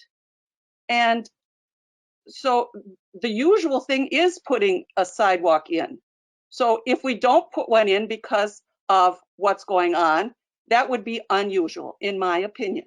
Now, I think the neighbors on Pendleton, they were upset when we thought that they needed a sidewalk, and they said it was going to cut into their yards, and it was cutting close to their homes. That's what we did it because we thought it needed to be done. When we saw the results of the survey, I agree that you can't just look at numbers. I also think that you can listen to people that are in high school. It's not like we're asking 7-year-olds, we're asking people that are close. Some of them might be voters. You want to see the whole spectrum. You want to see the young people. You want to see the people in the Neenah Club. You want to see the people in the pace setters. But you can't discount a whole group of people because they're the ones in the future that are going to be using it. The current street was there for 60 years or more. You don't want to just say, okay, the people that are there now can make all the decisions, and future users of this area, walking to a park at the end, there's swing sets out there. That's what we're looking for. We want to encourage people to walk. We want people to enjoy this area. So I am concerned that it is a usual thing. It should be a usual thing. And the last thing is, when they said we don't take care of the trees, from what I understood from Director Kaiser, is we have taken down branches that have fallen down in the right-of-way. We don't charge the residents for that. It's like any other right-of-way that we have. They took down the tree in front of my house that was near the street. It was in the right-of-way. They take it down. Just because they don't take down, well, because we took down trees that are in that right-of-way, that means that we consider it that way. The citizens were okay that we took it down that way. We didn't charge them for that. So in my book, we still consider it right-of-way. We haven't given that up. We have not abandoned it. Thank you. Alderman Lang and then Alderman Coons. I'm sorry, I rarely ever make two comments, but I just wanted to say and remind all the council members that we went through a really rigorous process a few years ago for which we agreed to put in trails and sidewalks based on certain criteria. And then every time we're faced with opposition in regards to sidewalks and trails, we end up changing our minds and we don't put them in. And all I want to say is I want to challenge us all to think about the time we spent on creating that process and creating those criteria and agreeing to be thinking about those criteria and decisions that we make regarding trails and sidewalks. And I hope that wasn't all in vain. Thank you. Alderman Coons. Thank you, Mayor. A couple of things. I've heard costs come up and talking about saving money. I mean, if we apply that, let's not build any trails, or let's take the parks out and get rid of the pool. I mean, these are assets for the community, as this trail would be. To think of this as some separate cost, we just put the loop to lake in. While we got some money, we spent some money on that. We put that in because it was an asset. This is one of the most walked areas in all of Neenah. We had a company, I put the name, I wrote it down, Destination Development, who said this is the greatest tourist site they've seen in their 25 years. And this is what defines Neenah. And this whole idea of safety and everything else, I walked that quite a bit. Yeah, I feel threatened every time I walk down it because I have to walk out of the way of cars because they're trying to get around the potholes and everything else, or they're eating their Dairy Queen cone and they're not paying attention. It happens almost all the time. So you walk down that with a bit of apprehension while you're trying to enjoy the great scenery. So I think we're talking about standard things. This would be a standard place to put a trail in. What has happened is it's gotten all jazzed up with all kinds of different arguments and creative arguments. While I think there's some residents that care about the trees, there's several residents that have no trees there that treat their grass all the way up to the water line, do all kinds of things. And so I think some of this is a bit of a smokescreen, and we throw a bunch of different arguments, whether it's safety, now it's an environmental thing, it's always something. And it's been effective. It's worked for them for a decade. And my big concern is that we don't treat residents differently than other residents because they happen to have more money or hire a lawyer or anything else, that we treat them all the same. And so I'm afraid sometimes we might veer from that. Almost every single road we have down here is lined with trees. My street, there's 20 trees within a foot of the road, and then even 2 foot or 2 foot from the sidewalk. Everyone's like that. I just watched them do the redevelopment on Stevens last year. So they redeveloped it, redug it, took all the curb out, dug 6 inches from trees as they put in the new gravel underneath that. It's what we do all the time. While I would like to think that we never cut down a tree, they'll come and cut down the trees on my street because they're ash and they can have emerald ash borer. These are things that happen. They'll plant more trees. It's what we do as a city. And we just heard not a minute ago, a little while ago, where their attorney basically has just threatened us to say, if we don't go with their plan, then the homeowners are going to go and try to get the whole street and say it's theirs and not the city's. That's not the way I like to do business, but and I see it for what it is. People don't want change. They never have, and they fight it no matter what. They're really good at fighting, better than others. So it's gone on for 10 years. We put a road through at Marathon, huge change for people there. We're talking about putting a road through at Pendleton, huge change for people there. It's what happens as a city as we follow our plan and we follow our best practices. Best practices would be to put a trail through here. It should have been done a long time ago. The fact that we keep on debating this, to me, is, I guess I'm flabbergasted by it. It's pretty simple. And we talked about this survey. I think we did a true survey, it'd be even higher than 60 whatever % that said they want a trail. How many people are going to say, yeah, I'd rather walk on the street than have a trail? I just don't see it. This is an easy choice for me. It's what makes sense. And if we're going to treat all our residents equally, it's hard to go against what our public works director is saying from a safety standpoint. It's best practices. What our community development director is urging us to look at from a community development standpoint and the assets that we have here. I think if anything else, a trail would probably put less would allow us to cut less trees down because we can curve it around and go different places. And yet we probably I feel maybe some pressure to say no, don't say that because we don't want to seem that we're favoring one over the other. So for so many reasons, putting a trail here makes sense for the 26,000 residents we have in the city. So thank you for listening. Alderman Erickson? You got to unmute yourself, Tammy. Sorry about that. There you go. That's okay. I'm the alderman for the 2nd district, and when I decided to run for office again and had my paper signed and was getting signatures, this was one topic that came up in my district, even though it's not my district. People across the entire city have an opinion on this. And to be honest, I received 4 or 5 calls today on the trail. I've walked the trail 3 times this past week, and this is the first time that I have heard about that Dorenzo property not being part of it. So could Director Kaiser explain that to me, please? Director Kaiser?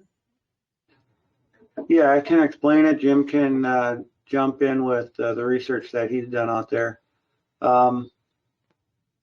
There's a right-of-way through the Dorenzo property. As Jim mentioned, it's like along the lake side, about 150-foot stretch of frontage on Lakeshore Avenue that butts up against the lake. Then there's about a 55-foot width of right-of-way, and then their main property to the west of that. So that's been in place. Jim may have the records on how long that's been around, but that's the situation through there. So I have another question. You know, I had So the first, Tammy, if I could interrupt. So Jerry, the first 150 feet of this trail would have to be attached. Would it be attached to the road, or would there be a terrace? No, there would be a terrace. There's enough width there for under option 3. There's enough width for the road and the trail with a terrace. How wide a terrace? 7 feet. 7 feet. Okay, that's what I thought. Attorney Godlewski? Yeah, and just in terms of the question of how long this has been the case, it's been since the plat that was accepted by the village of Neenah in 1873, Lakeview addition to the city of Neenah. So with the off-street trail option, that when you first entered Lakeshore, the trail will be along the street. Is that correct? Or what am I not understanding here?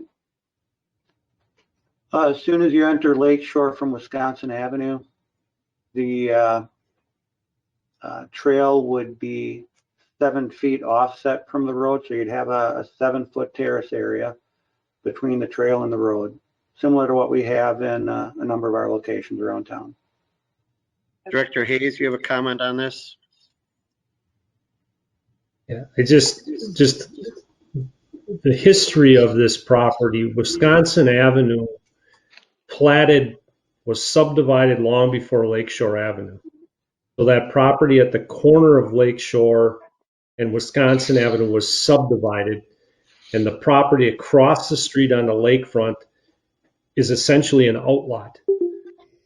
So it's much different than the balance of the properties along Lakeshore, which of course we have the right of way along the entire stretch, and that's why you have the difference.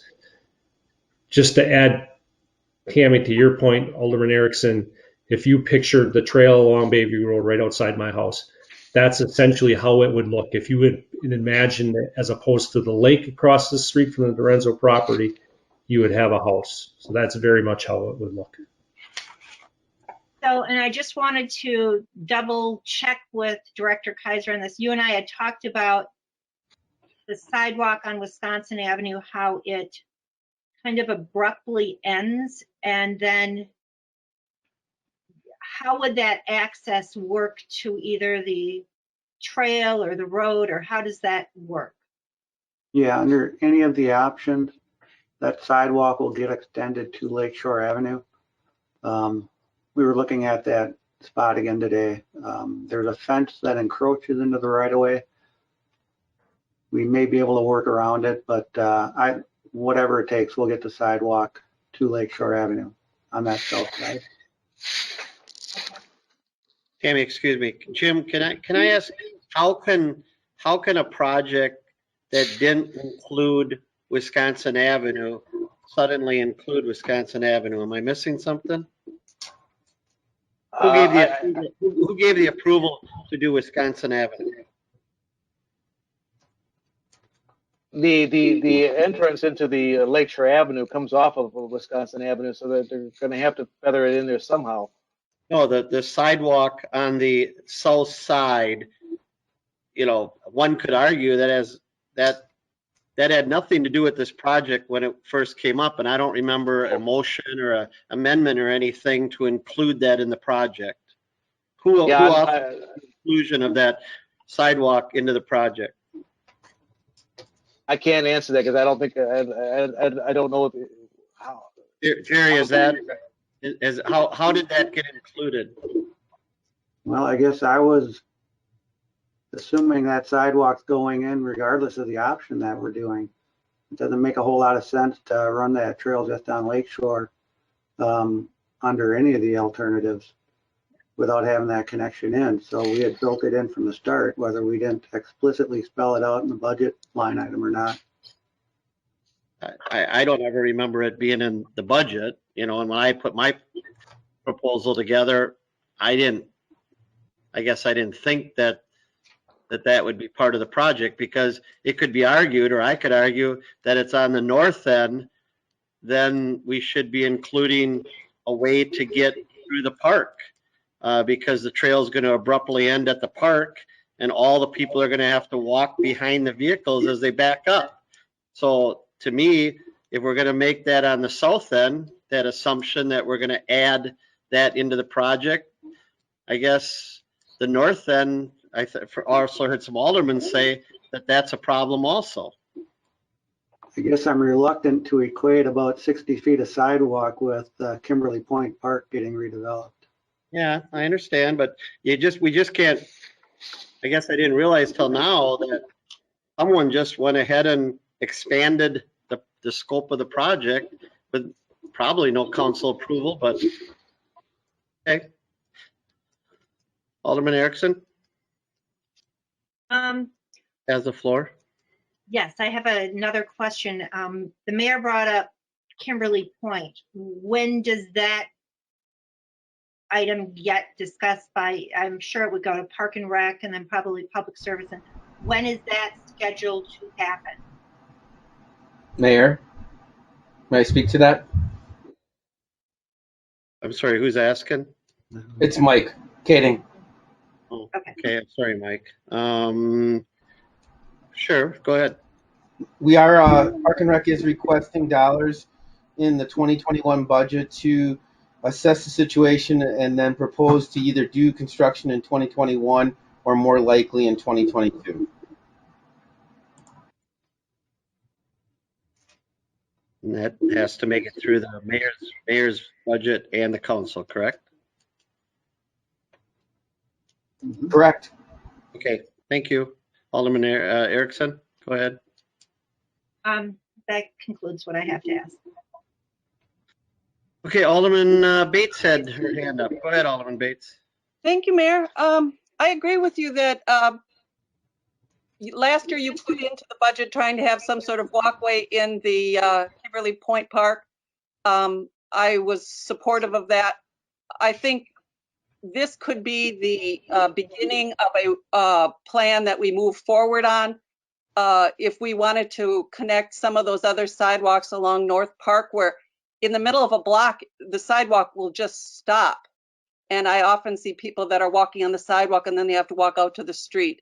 And coming back the other way, they'll be in the street and then they'll walk up someone's driveway to get on the sidewalk. So I agree with the mayor that I could see this as something that in the future we really need to go forward on and make it a complete project. But you can't make a complete project if you don't start it. So thank you. Okay, thanks for your comments. Any other questions, comments, or discussion? I will, I have a couple comments to make, but I'm giving you guys the opportunity first to ask questions on that. I don't think I have any questions per se. If I'll make a couple comments here. And from the beginning, I think I staked out my desire very early. This project has been sitting on the sidelines for some time because I think, and it's not a cut or anything by any means, but no one had the fortitude to bring it up and to get it on the agenda. And we finally got to a point where the utilities between Jerry and water and everybody were telling me that, we got to get this done. And the condition of the road, quite frankly, bikers, walkers, everyone were in agreement that including the neighbors, that something needed to be done. So I put it in the budget with finances in mind, safety in mind, a lot of things. But the one thing that I just always kept worrying about was the ambiance. That this road is like the jewel, one of the jewels of the Fox Cities. And I don't know if it's going to change it for the better or it's going to change it for the worse. We can all speculate, and we'll all know sometime down the road what the answer to that is. I don't know if people are going to walk in the road, continue to walk in the road like they do on Castle Oak, even though we got sidewalks on both sides.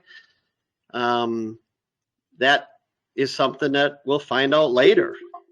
One of the aldermen brings up the fact that the biggest thing about sidewalks I've learned, and it was that way in 1985 when I was on the council, is we are all consistently inconsistent on sidewalks.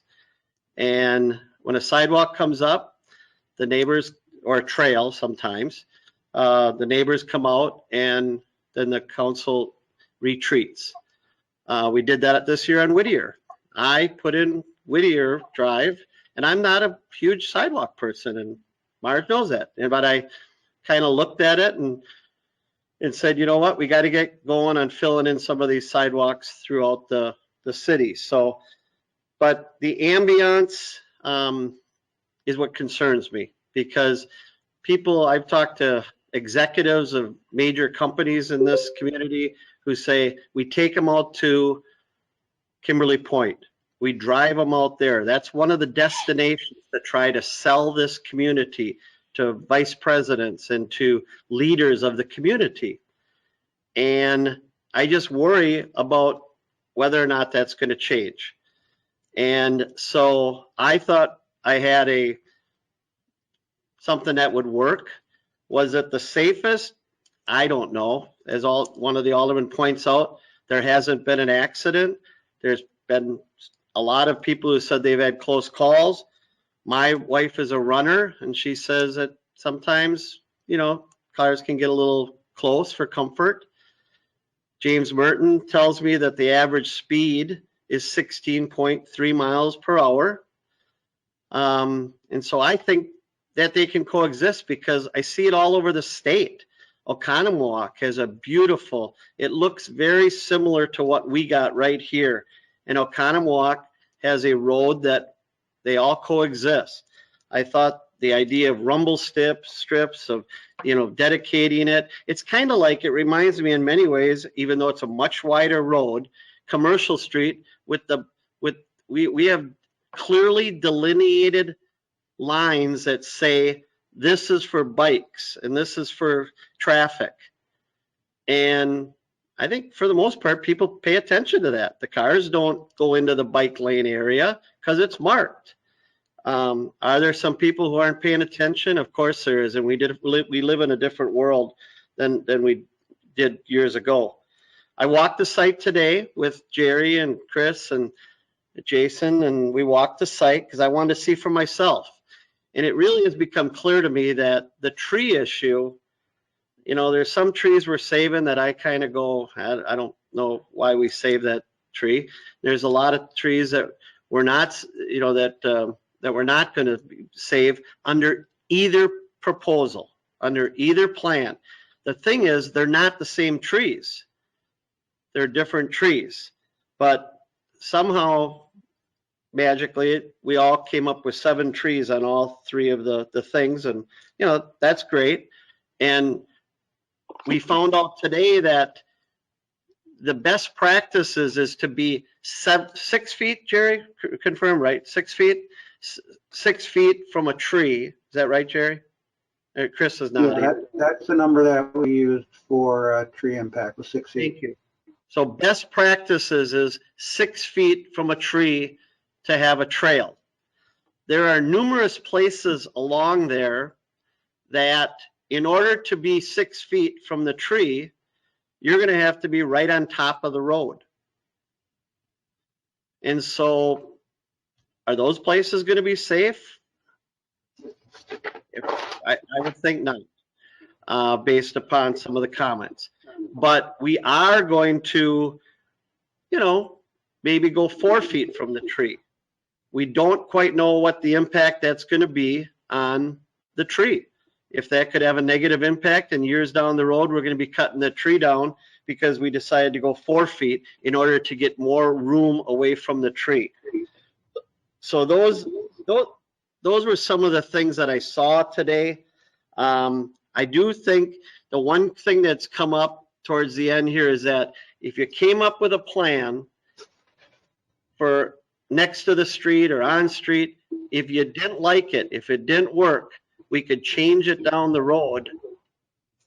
I think that has some merit for consideration. So, but at the end of the day, I put this in, I made my feelings known as far as how I wanted to keep the street similar to what it was. I wanted to clearly delineate a lane for walkers and bikers, but I have said from the beginning, I'll bow to the wishes of the council on this, but I think we have more work to do. And like Marge points out, the real thing to do then is to look at the entire area as a package.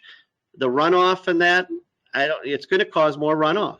I mean, we talked today with Jerry about the type of blacktop that's going to be used. There is a blacktop out there that allows for the drainage to go through, because there's a little bit of me that worries too about the DNR, what they're going to say about more runoff, more impervious surface. So, but I sense that's not a problem. But I do want to thank Jerry and Jason and everyone for all the work they did. If you go out there and you actually follow the path, they get a little creative and a little ingenuity in certain areas in order to get this done. So those are my comments. Jerry, I see you've had your hand up, so go ahead. I just wanted to make sure they're clear. You had mentioned numerous locations where the trail abuts the road. I said two or three. Like that. Yeah, there are 2 locations, one about 40 feet long and the other about 30 feet long. Okay, so I didn't mean to say numerous, but I know that there was 2 plus. You could argue the first 150 feet would also be very close to the road, but 7 feet, as you point out. So, so those are my comments. So, is there anyone else with comments or questions?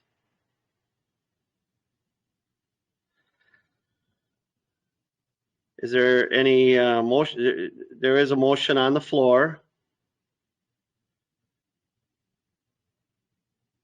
Can you refresh my memory who made the motion, Stephanie, and seconded it? I have Bates and Coons. Okay, thank you very much. So there's a motion by Alderman Bates, seconded by Alderman Coons. Any other discussion? Seeing no discussion, all in favor of the motion will vote aye. All opposed will vote no as your name is called by the clerk. With Alderman Erickson. Aye. Alderman Bates. Aye. Alderman Coons. Aye. Alderman Lang. Aye. Alderman Stevenson. No. Alderman Spellman. Aye. Alderman Lindrum. Aye.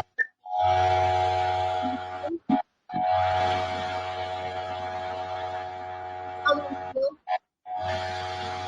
Aye. Alderman Boyer. That is a 7-2 vote.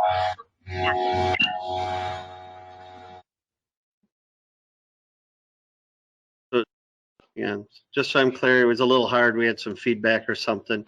So the ayes were 7, the noes were 2, the noes were Alderman Boyette and Stevenson. Am I correct? Correct. Okay.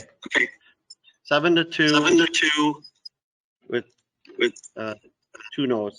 Okay, that passes. Item 2 on the agenda was committee recommends council authorize the Neenah Police Department to continue to provide LWAM with an investigator with an additional duty of being LWAM's canine handler at no cost to the city of Neenah, and I would so move. Second.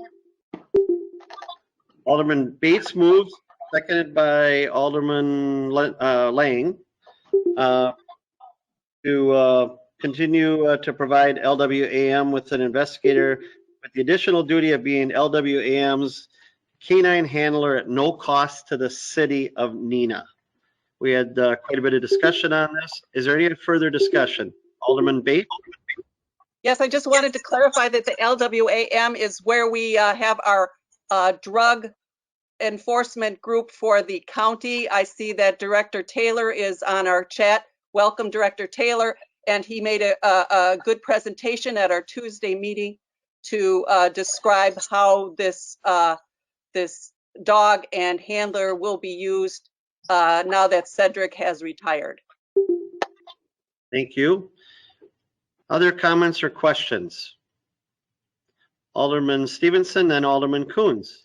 Thank you, Mayor. Yeah, I had requested and received some information regarding how the MEG unit is funded with all the municipalities that participate, and I'm very happy with the information we got. I'll support the motion as it's presented on the floor.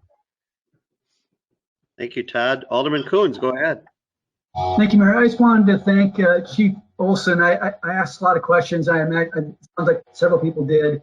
And he gave a very well precise kind of answer that really got at explaining the larger relationship and how things work. And I appreciate the time put into towards that. Thank you. Thank you very much. Any other comments? Chief Olson, go ahead. Just along those lines, I do appreciate all the questions up front. It gives us more time to prepare and get you guys better quality answers. So, excuse me, I really do appreciate the answers throughout the week, or the questions throughout the week. So, thank you. Anyone else? All I would add is, to Chief Taylor from the MEG unit group. I'm quite familiar with this MEG group that we have. It's when I was in Madison, and things like that. But I'm really proud of the job that unit as a whole does. And there were times where they hit some bumps in the road. That unit and that hit some bumps in the road. But you know what? The professionalism, the dedication of those individuals who are taking a lot of drugs off the street, stopping, finding, solving crimes. Unfortunately, we're not immune to bad guys. We're not immune to gang violence and drugs and things like that. So I just want to say I'm happy as just one person that we're part of this group, and that your folks that are under your command are doing a very good job of helping the city of Neenah and the region with regards to taking care of these problems. So thanks. Anybody else? Mr. Taylor, you have any comments before we vote, or are you good? I would just like to add, I really appreciate Neenah's participation in the unit, as well as the support from the council and Chief Olson's guidance. I know the council trusts Chief Olson, and I hope during my tenure that the council come to trust me as well. And I like to stand behind my word and make sure it's good. What we do is good for our participating counties, as well as for the drug unit itself. So that's all I have to add. Sure. Well, thank you very much. And I think you've seen how this council, they like to ask questions, and they, if their questions are answered, they're very supportive of things like this. So thank you. Anyone else? And I appreciate, just one other thing, Mayor, I appreciate the vigorous questioning and make sure it makes me confident that we're doing the right thing. Good. Thank you for your service. You too, Chief. All right. So there's a motion and a second. This will be a roll call. All in favor, vote aye. All opposed, vote no. As your name is called, please, by Stephanie.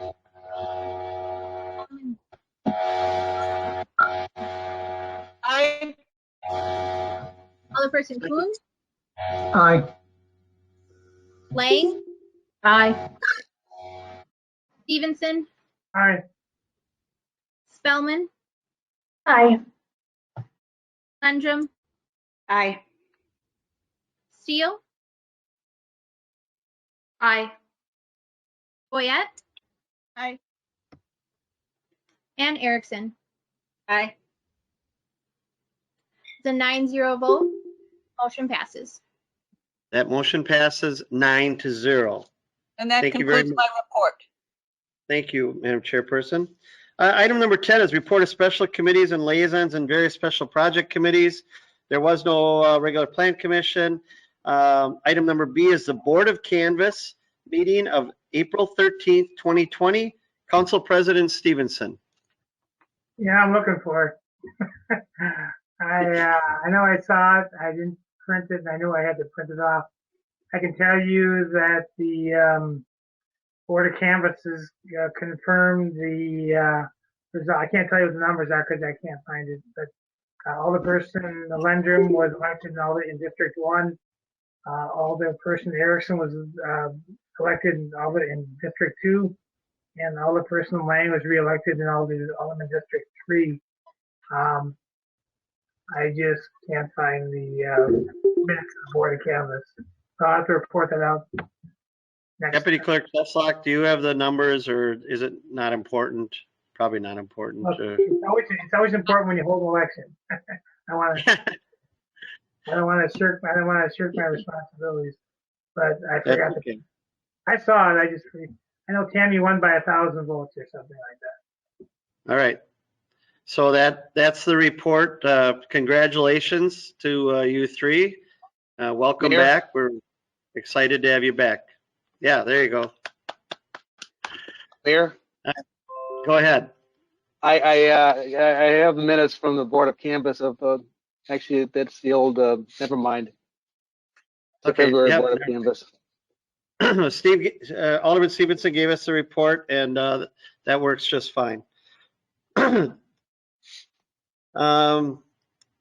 item number C, we don't have to do anything with that, correct, Todd? You're just giving the report?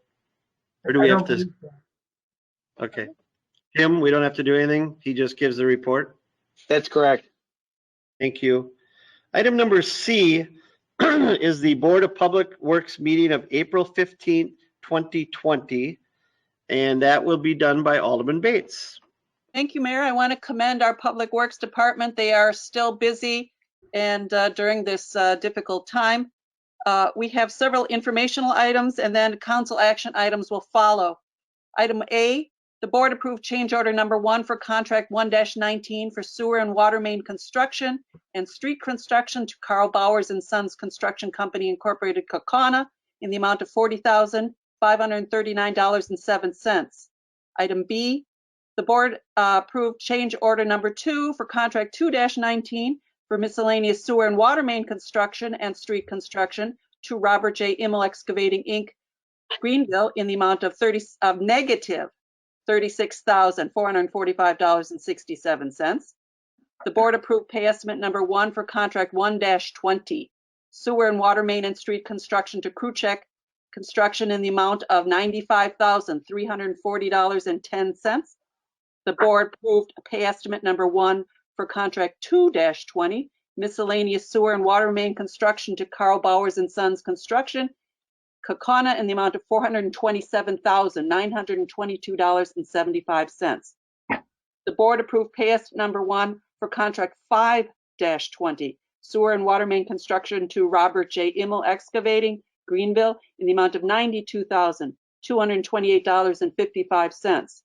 We have 4 council Action items, the first being, the board recommends council award contract 7-20, re-roof of apparatus garage of Neenah Menasha Fire Station number 32, 125 East Columbian Avenue, to Oshkosh Industrial Roofing and Sheet Metal for a low bid of $39,000. And there is a side alternate portion for $2,500 for a total of $41,500. And that extra portion, I believe, had something to do with fascia or side gutter system. So I'll have Jerry say that, but I would so move for this $41,500. Second. There's a motion by Alderman Bates, and who seconded? Alderman Boyette seconded.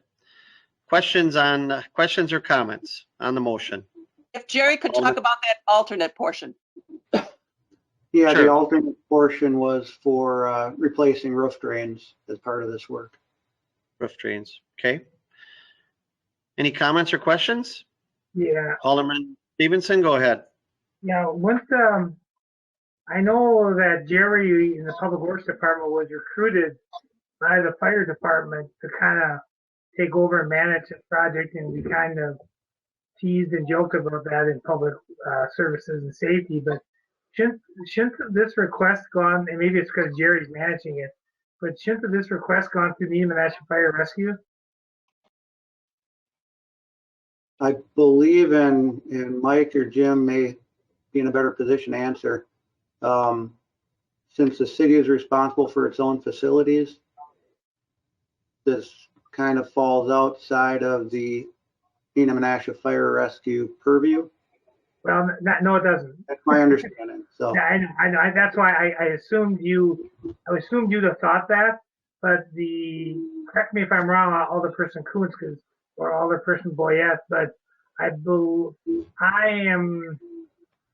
I'm pretty sure that the committee at least reviews those requests. And at times, Menasha people have suggested that only they should vote on stuff like this for their city, but not a huge issue because I understand what Jerry's taking ownership of it. But I'm kind of embarrassed because I don't know what the budget was with it. Deputy Chief Victor Voss. Deputy Chief, are you on still? I am, Mayor. Go ahead. Do you have something you can add to this? So we originally budgeted last year, if you recall, to do this roof project. And then there was a long discussion about bidding and the requirement to bid a project of this size. This is outside of my wheelhouse. This is more of a public works thing. The fire station projects, in my recollection, because they're a Neenah only expense, I haven't been in it as long as Alderman Stevenson has, but in my recollection, the Neenah only projects were not run in front of a Menasha group. So last year we didn't bid it, and then it turned out there wasn't enough money to do the project. So we did have a carryover from last year for this project, which we likely won't need because the bid came in lower. But that's the history I have on it. I recruited, if you want to use the word recruited, Public Works to do this because it's more what they do and not what I do. Attorney Godleski, can you shed any light on Alderman Stevenson's question? Yeah, I was just turning to the code on this, but the merger agreement provided that the cities individually were going to be responsible for their own capital buildings, and that's why this did not go through the joint finance committee. It's solely a Neenah project.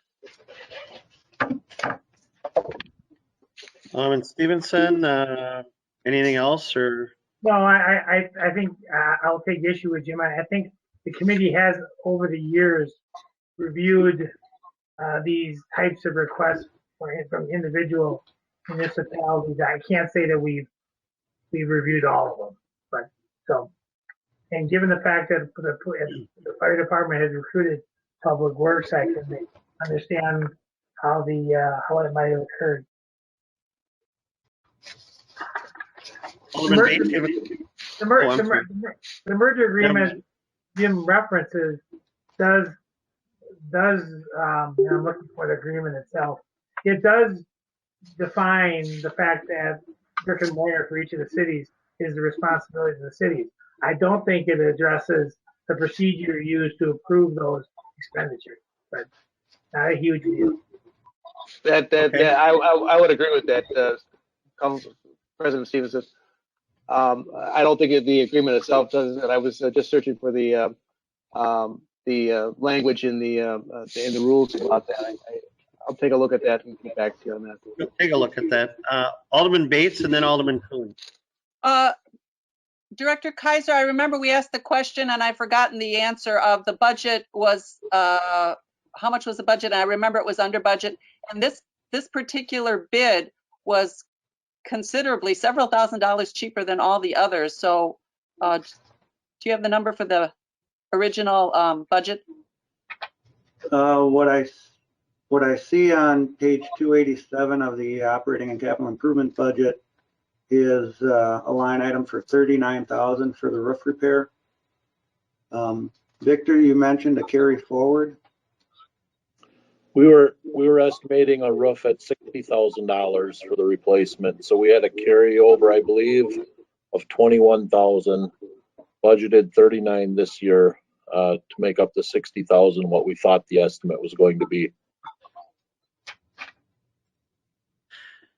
And one more thing, as I remember at the committee, since this budget was so low, we thought the someone from fire could look up some of their references.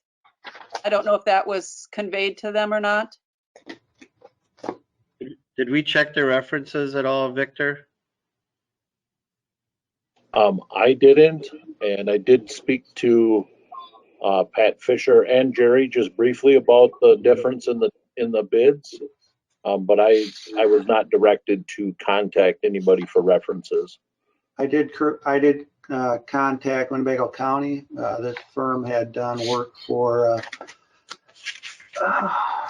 I forget what building it was on at Winnebago County, and the work was performed satisfactorily. All the financials are in order on their proof of responsibility. Okay, good. Alderman Kuhn, go ahead. Just real quickly on where this belongs. To me, I think you probably could interpret the understanding a couple different ways, but what would really come down to me is which budget is this coming out of? Is this coming strictly out of the city's budget? Just coming out of Neenah Menasha rescue budget? This coming, Mike Easker, coming out of the city budget, correct? Mike, you got to mute. You got to unmute yourself, Mike. Mike, you have to unmute. Mike, you have to unmute yourself. I apologize. Yeah, I think historically there may have been times where projects like this have maybe been run through the joint committee as sort of a informational issue, and maybe they endorsed certain projects, but certainly it has certainly not gone through the committee for a formal approval, because if that would have been the case, it would have had to go to both councils, I believe, for approval, and that has never been the case, that the other city's council has approved a project that is 100% funded by the other city, from what I can recall. I would agree with that. I would agree with that. Okay, thanks, Todd. I was just going to bang on a drum, but then you might have thought it was going to be a fastball, you know, because that's the going on right now. Anyone else on this topic? All right. All right. Thank you very much. There is a motion and a second to record. Let me find it here. I lost track now too. Oh, there it is.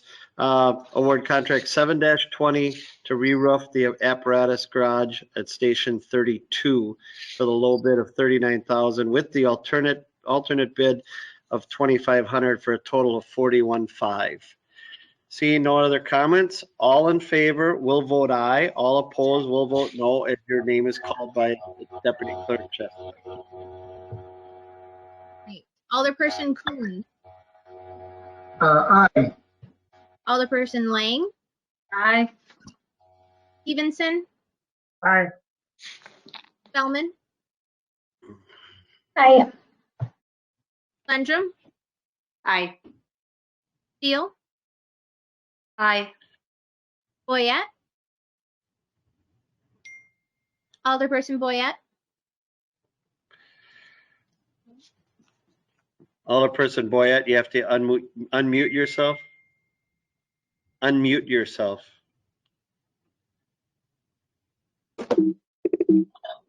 She's having a computer problems. She votes aye. okay. And Erickson Aye. and Bates. Aye. All right, that is a 9-0 vote. Motion passes. That motion passes 9-0. Thank you very much. Go ahead.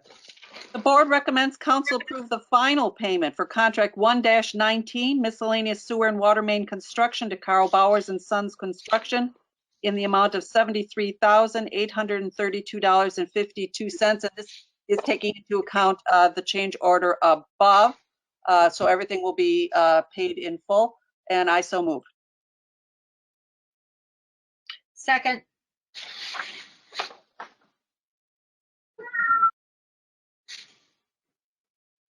Dean, you got to remute. I'm sorry. Thank you. There's a motion by Alderman Bates, seconded by Alderman Erickson. Is there any discussion or questions?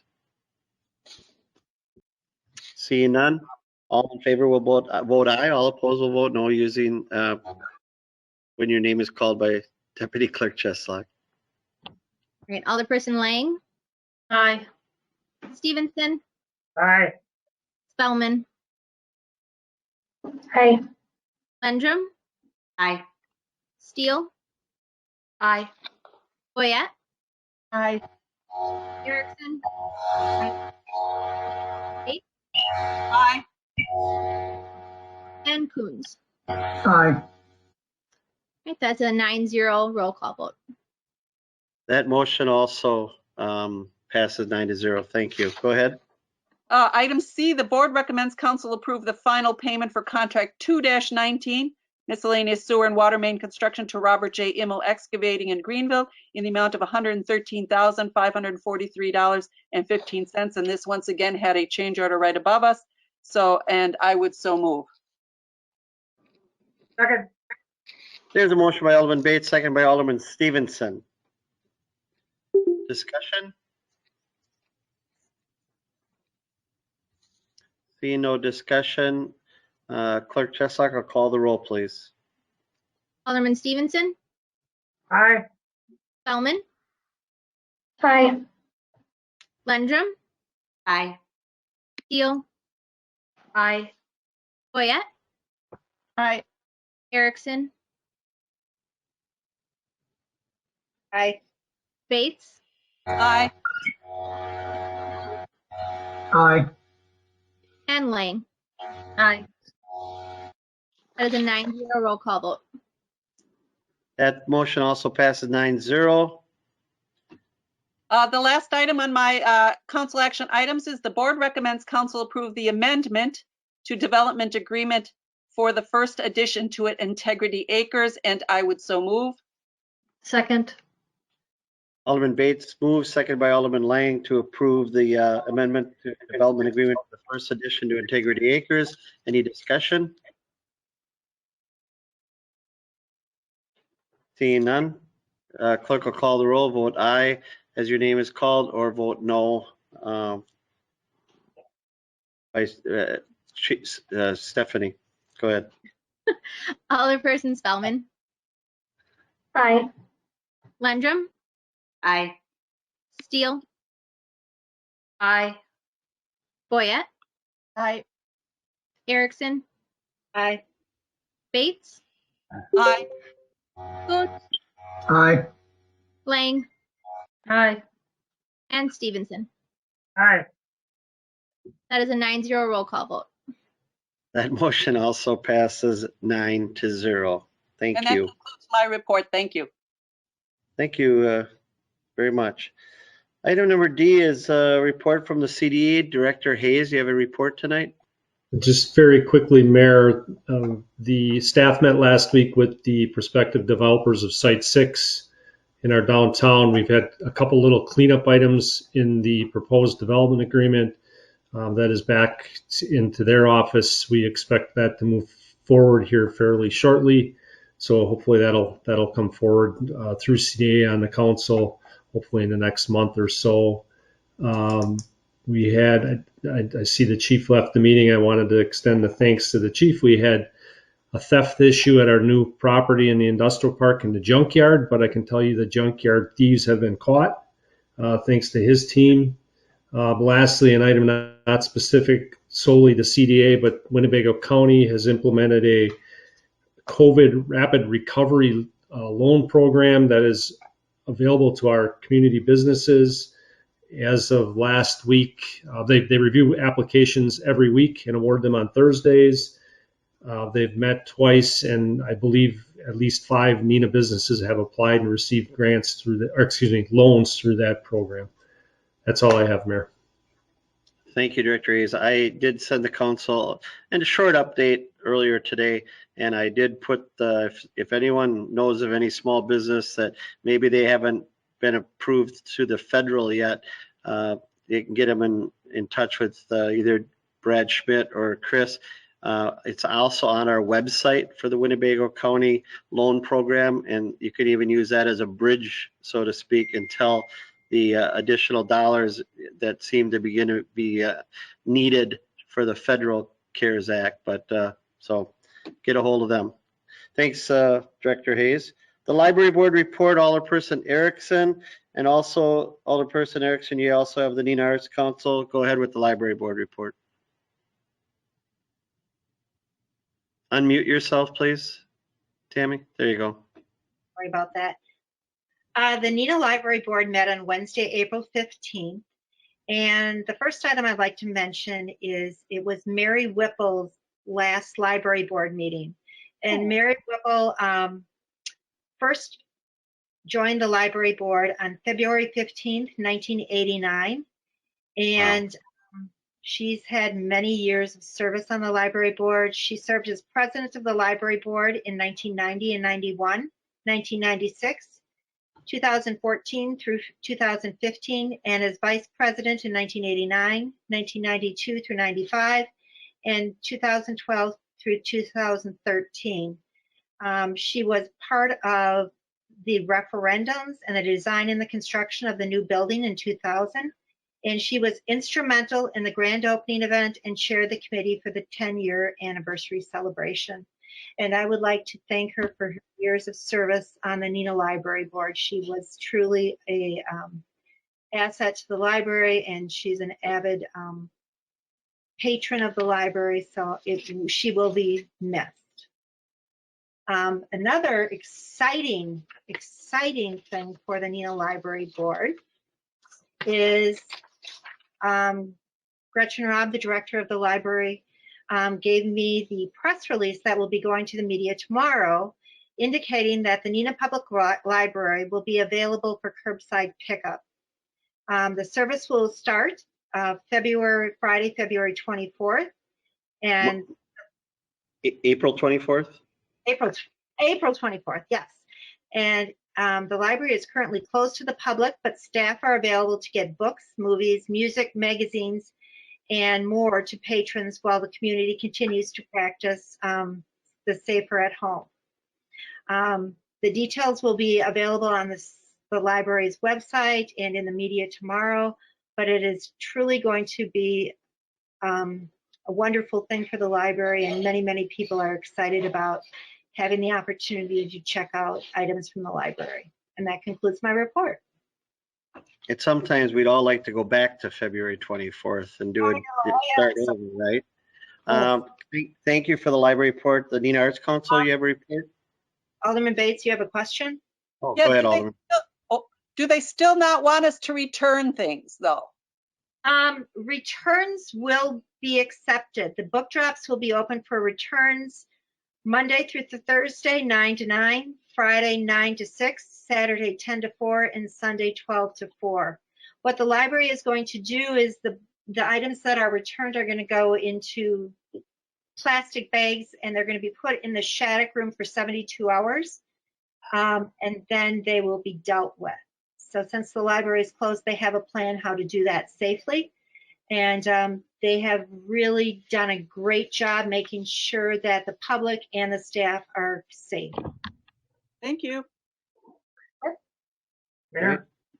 Go ahead, Alderman Stevenson, go ahead. Thank you. I had the opportunity to sit in on the League of Wisconsin Municipalities COVID-19 phone call this afternoon, and it was interesting to hear that the 72-hour hold that our library is implementing is standard through their association, and that a number of libraries who were on the call today weren't aware of that and have now implemented the 72-hour hold.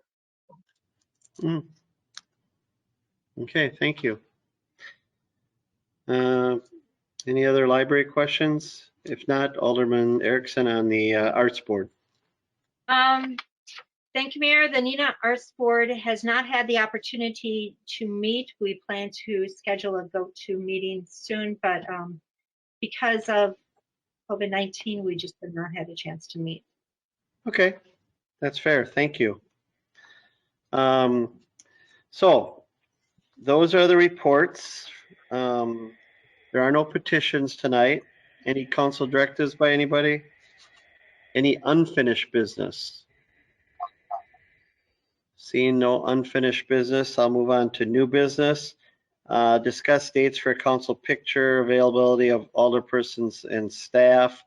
I would assume the sooner we do it, the better, because I don't think people are going anywhere right now on vacation or trips or anything like that. So we'll probably all be available, but we'd have to get together. That's the problem. So I think we'll probably have to wait until this is over to probably do the picture. That's just my thought when I read this earlier today. If anybody else has thoughts on that, but we probably have to wait till early June to see for social distancing and that. Yeah, there you go. We can take a picture of this screen and just name it the Brady Bunch yearbook picture. Alderman Boyette. Hey, Mayor, how about if we just use last year's picture? Everything's the same. Yeah, we could do that, but I do think it's nice to have as the years go on and see. Stephanie's not the same. We don't need to watch ourselves age. We won't matter 1 year. See how much hair Todd has lost and how much grayer Mike has gotten. So those two things, they're always fun. And those two are not proportional. I think we'll, 15 years ago has me gray, so I'm not sure if it's going to matter much. Could we please have haircuts before the picture? Yeah, there you go. Yeah, haircuts. Stephanie, you have a comment? Yeah, I did contact the photographer, and so he is available either Wednesday in June if we're planning. I assumed we were going to wait, so that's what I talked to him about. But he also wanted to just remind us if we need any new headshots or updated headshots to schedule those for that evening as well. So if you have anyone on your staff that needs that, we'll organize that whenever you pick a date. It would be the 3rd or the 17th. So if you guys want to let me know what I should book, I can get it booked. I'll tell you, we'll talk about it the last Wednesday council meeting in May, and we'll have a better idea on where we are. Okay. Go for the later one. Yeah. Mayor Crawford. I'm sorry. Go ahead. Have it pencil. I'll have him pencil it in for us. Sure. So there will. I do have an announcement of an appointment to fill the expired term of Patrick Lewis on the Neenah Menasha Joint Fire Commission. This term will expire May of 2022. This will be announced at the May 6th meeting, hopefully. And then Mayor Crawford's announcement on his appointment to fill the expired term of Robert Spence on the police commission. That might not be right because we had, who took Robert Spence's position? We had Laura Kemp. Laura Stevenson, Kemp. Kalinsky. Who's up on April 2020, Todd? What's that? Which commissioner is up April 2020? Kim Skorlinski. Skorlinski. Yeah, okay. So that should read, fill the expired term of Kim Skorlinski on the police commission.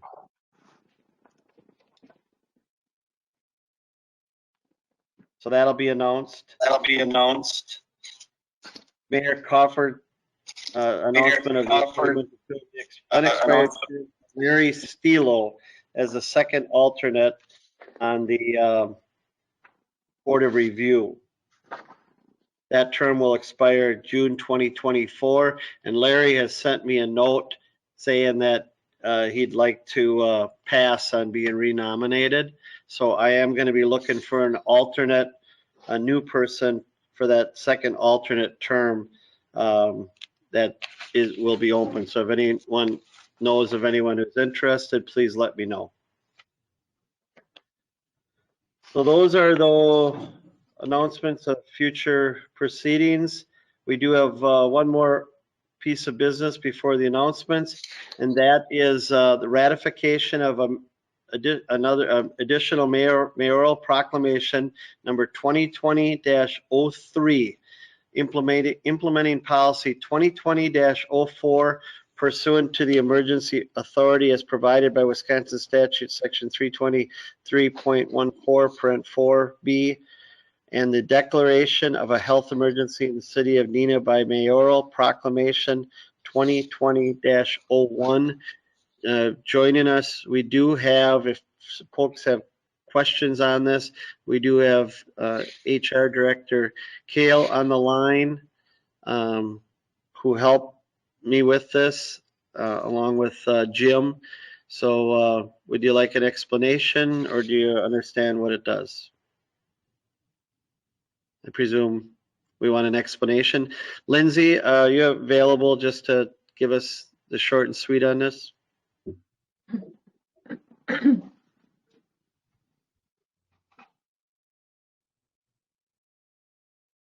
Lindsay?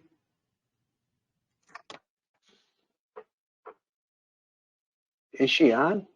Yeah, she was on, I believe. Yeah, she said, just let me check, but she said I'm gonna hop on and mute myself.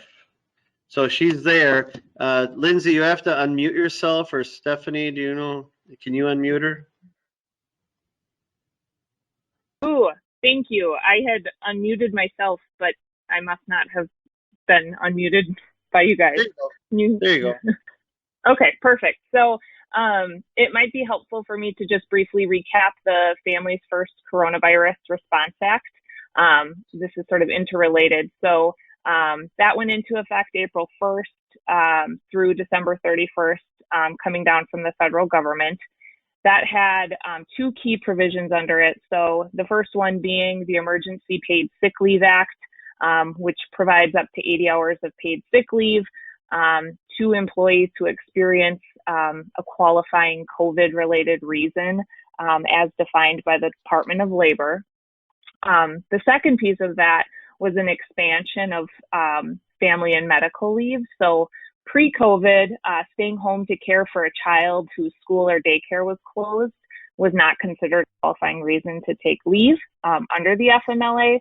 But as part of this act, caring for a child whose school or daycare is closed is considered a qualifying reason for leave, and employees are entitled to 2/3 pay.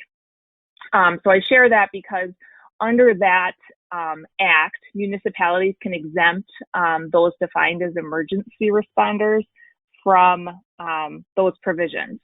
And so in looking at the Department of Labor's sort of definition of what an emergency responder is, ultimately that includes people that are caring for other people, police, EMS, fire, and then also sort of detailed people that have specialized skills or training to operate equipment it's a very long definition, so I'm not going to go into that. But essentially, that it would include public works and water. So for Neenah, fire, police, public works, and water are currently exempt from the provisions of the FFCRA. And, you know, we can understand that because it could be really difficult if an entire shift on, you know, fire said, you know, we have to take this expanded family medical leave, so we're not going to be here for 12 weeks because we're caring for our children. But so now sort of fast forward to the policy in front of you. That would apply to non-represented employees who are currently exempt from those provisions under the FFCRA, and it just would provide them with up to 2 weeks of paid sick leave for qualifying COVID-related reason that's outlined in there. And so ultimately, if an employee were to get COVID or had to quarantine, they would be out of the office anyway, and this would provide an equivalent provision from a pay standpoint as the FFCRA did. So sorry, that was probably fast, but gives you a little background. That's okay. Thank you. Alderman Bates, go ahead. Thank you, Mayor. While I was reading it, I noticed you had a provision for part-time people versus full-time people, but I noticed that for full-time people, you mentioned it was 80 hours for 2 weeks, and I thought our staff was on 37.5 hours a week. We do have some 40-hour a week employees as well.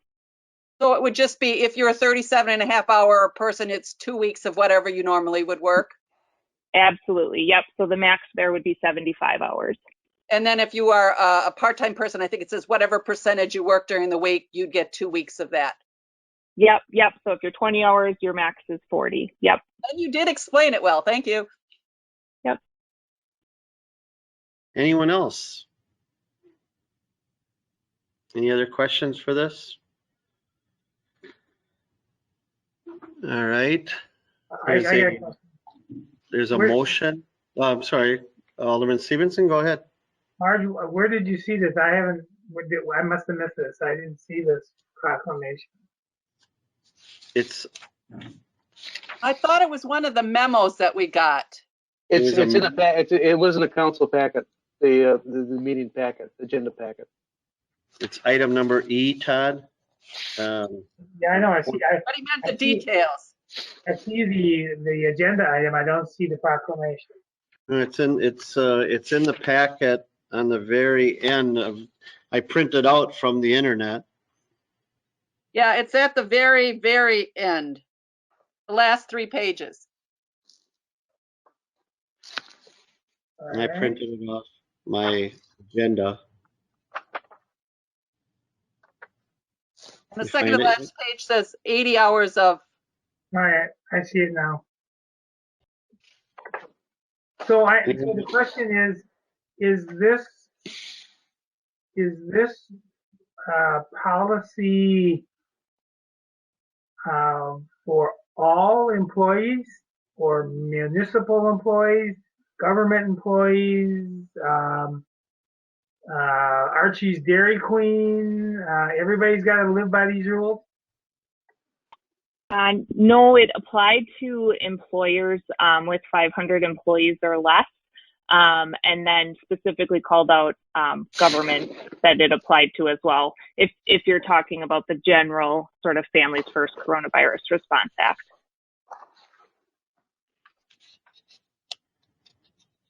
Okay, it's second paragraph. It allows municipalities.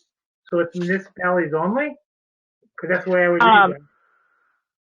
So there's a bunch of companies that are, I would say companies, organizations, places that are under these acts, but the emergency responder thing applied specifically to municipalities because given the type of work that we do. And Todd, this policy only applies to city employees. Well, the policy, okay, yeah, I can understand the proclamation. I want to understand what's driving the policy. And it's federal law, and right. taxpayers are being asked to provide dollars for additional FMLA. At the same time, they're being told their jobs are eliminated, they're this, they're that, and the other thing. And it's, you know, I mean, yeah, I feel for our employees, but and I apologize, I didn't have a chance to review this because I didn't see it. So As it was explained to me, 2 groups of our employees are covered by this federal act. One group was not. Is that correct? So, yeah, so ultimately, fire, police, public works, and water were exempt from it because they are considered emergency responders. But then any of the other employee groups would, both of the provisions apply to them. Well, yeah, what it was explained to me by you and Adam on the phone, there were groups that were already covered under this, they were not. And so I viewed it kind of as an equity type of deal, and that's the reason I support. So public works, fire, public safety, public works and water were already covered by this. Now we're extending it to the rest of all municipal employees. Nope, the opposite of that. They were not covered by it. All of the other employees were, and we are covering the non-represented employees that were currently exempt from it. City Hall was covered. Police, But it's just first responders. Police officers are represented. Right. Yeah, Not so the chief, they're not the chief of the assistant chiefs. This is for the non-represented people of the police and fire, I believe, right, Todd? Right. Jim? That's correct. And I'm going to abstain. Alderman Boyett? So I have a question. How does this, I guess, in what order does this take place? I know this kind of guarantees them, but do they have to utilize their vacation time or their sick time first, and then this would take into effect? Or like, how does that work? What is the order of? so for any of so both under the FFCRA and then under this would happen first. So these hours would happen at first, and then they would be able to supplement additional time as needed.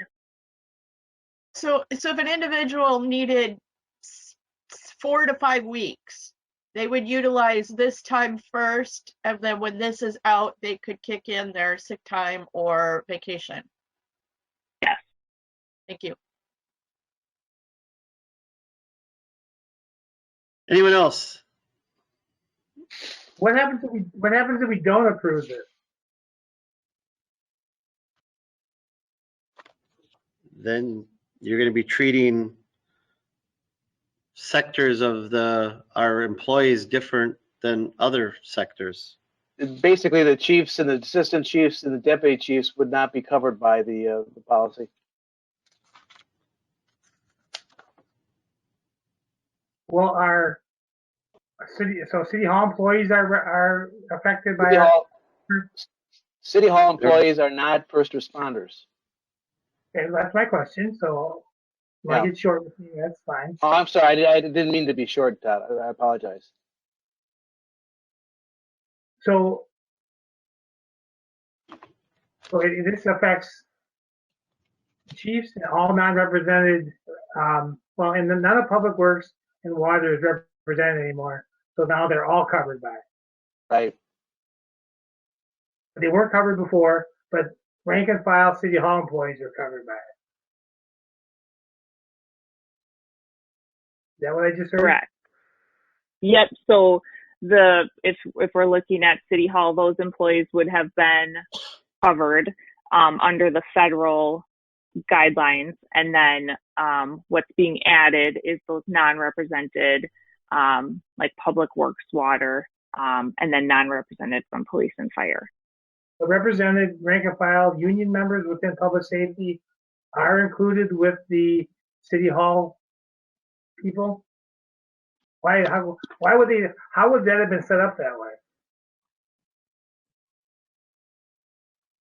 So if I apologize if I'm not understanding the question. So Initially, all police and all fire were exempt from it.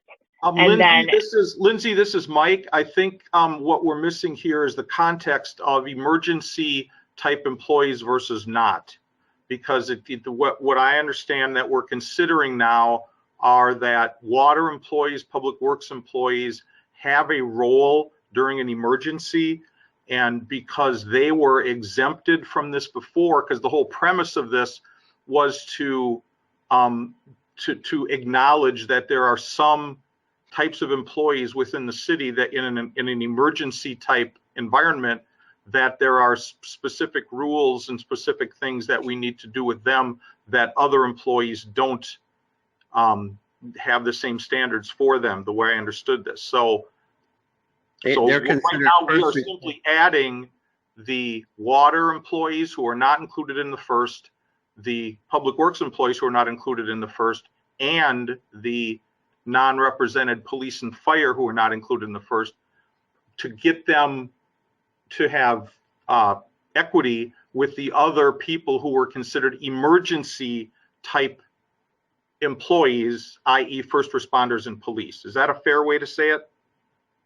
Yep, and just to call out, it's only providing that up to 2 weeks of emergency paid sick leave, because the whole reason they were exempt in the first place is that we couldn't maintain operations if people were gone for 12 weeks. Right, yep. Exactly. That these people are that important for the total operations and the emergency things that the city would have to deal with. That's the way I understood this. So our motivation here is to try to treat everyone the same. So does that mean, like, Mike, the Adam Call and the people in your department that collect taxes are already under this plan and they were considered emergency employees? No, they were not considered emergency. That's why they were under the plan. The people who were initially exempted were considered more important than the non-emergency people, and that's why they didn't have this protection early on. Is that correct, Lindsay? Yep. So now everybody in City Hall or everybody under the city and the city employees are now covered by the same role, because that there's something doesn't click there. Something doesn't make sense. If there was a group of essential or emergency employees that did include the police chief and the water and public works, but everyone else was included as a public safety emergency service, that means everybody in Chris's office was deemed that, and everyone in Jim's office was deemed that, but the public works and water guys weren't? No, again, I think you're thinking of it the opposite. The reason they weren't included originally was that they were considered too important to be given this these extra hours, so to speak. But it was given initially to the rank and file represented police and fire. Maybe Lindsay, you can go over why they were included in the first batch, the union employees for police and fire. So union employees are still exempt from the FFCRA. Any like this policy or things like that would have to be bargained. So they are exempt from it. So they don't get this benefit. They still do not have this benefit. Correct. Yep. Hello.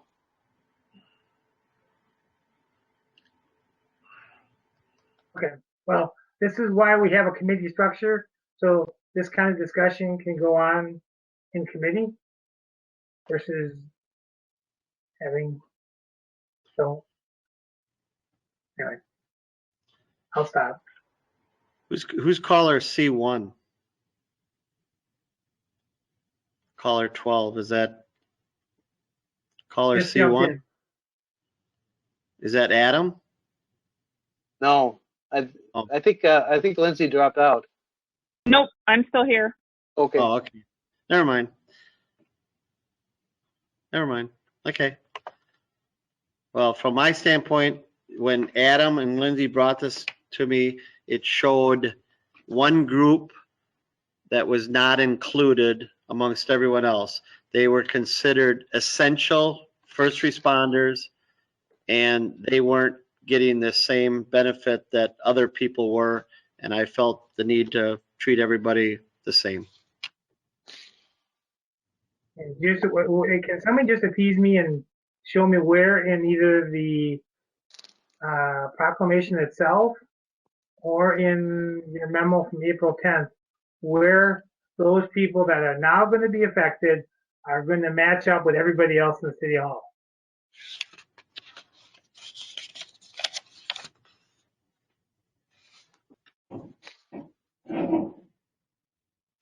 Ooh. What's your They're question? not matched up. They're not matched up with everyone else in City Hall, because everyone else in City Hall that are not considered first responders are eligible for the 12 weeks leave under the the federal act. FRCRA. Yeah, the FFCRA. This only applies to first responders. So, for instance, my staff or Mike's staff are not first responders. So we're talking about people that would respond in an emergency. Police and fire are obvious categories, but the public works and utility also are very important, because if we have a major disaster, they would be called out to assist in repairing roads or utility fixtures and so forth. That's why they're included in that category. If one of our employees, as I understand it, gets COVID-19, if they're a non-represented employee that aren't part of the federal law, they wouldn't be covered. And they would argue that it was COVID related. And so, I mean, anyone that, is going to make an argument that it was COVID related. And so right on the memorandum, it says, it outlines the city's protocol for non-represented employees that are exempt from the federal law if the employee is unable to work due to reasons related to COVID-19. So if they're out of work due to COVID-19, I'm willing to give them 80 hours of pay. Any employee. Alderman Bates? As this discussion has gotten along, I've gotten more confused. I was wondering, is it appropriate that we could send this to Finance and Personnel to review it? Because I started reading this more carefully, and it sounded like, well, I won't say what it sounded like, but it was different than what I thought it was in the first place. And I would appreciate the Finance and Personnel Committee to review it, and if that's all right with all Chairman Erickson. I think that's a great idea.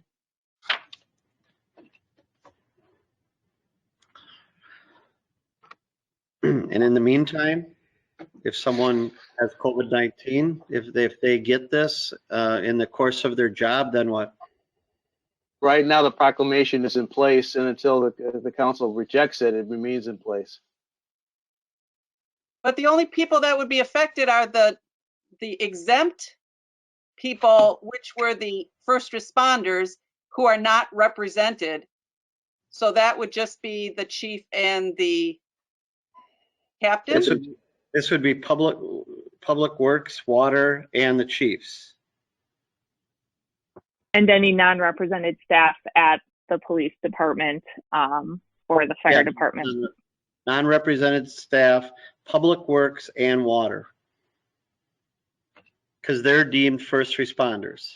But couldn't you deem someone as, if someone came down as being sick, you could say they're not, and you said we could do without them, say that they're not essential at that point? This isn't really, I think, looking at essential in terms of personnel. This policy specifically is looking at how would pay be handled for a COVID-related reason for that group of people. Well, with Jim's explanation, as I understand it, the mayor's proclamation is in force. It's in until you guys would say no. So if you want to send it to committee, I'm fine with that, because if someone in the meantime comes down with it, it's enforceable, right, Jim? That's correct. You want to review it and send it to committee? That's your prerogative, and I'm fine with that. I'll make that motion. Second. There's a motion and a second, Alderman Boyette. Just curious, while this is waiting to go to committee, it would be in effect, and if for whatever, would then they be, would, if it decide, if in committee it failed or whatever and it had to be canceled out, then would those individuals be responsible for repaying any monies, or how would that work? That sounds like a headache. I don't know if that question has ever been addressed that I'm aware of under Chapter 323, the Emergency Government section.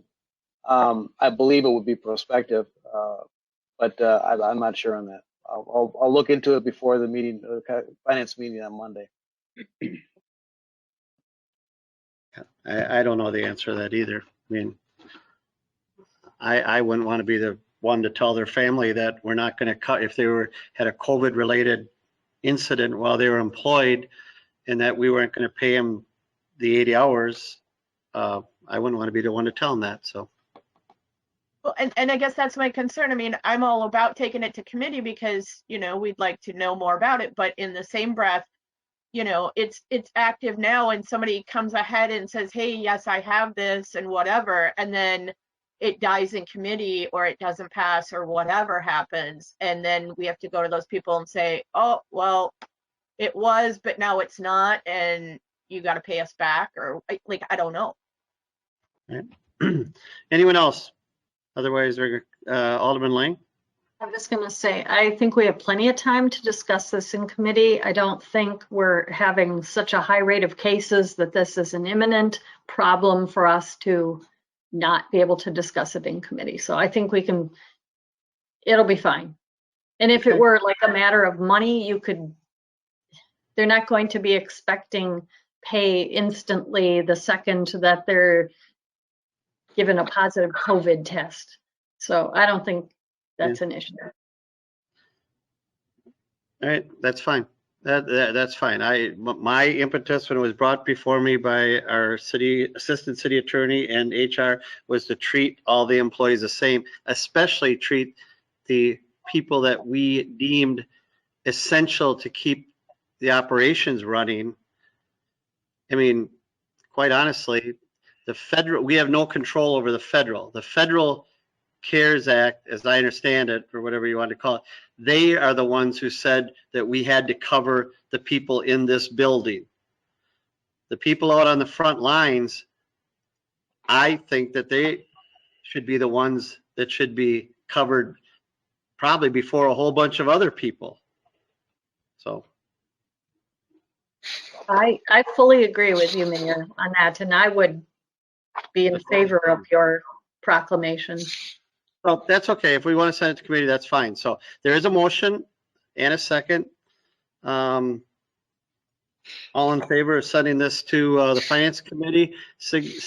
Mike, just to be sure, is there going to be a meeting coming up or not? Well, yeah, maybe one Monday, right? Yes, Monday. Monday, yeah, Okay. we have a number of items already on the agenda. Okay, good. All right, all in favor of the motion to send this proclamation to finance committee, signify by saying aye. Aye. Any opposed? That's ordered. Okay, the agenda here. That brings us to any announcements or questions that may legally come before.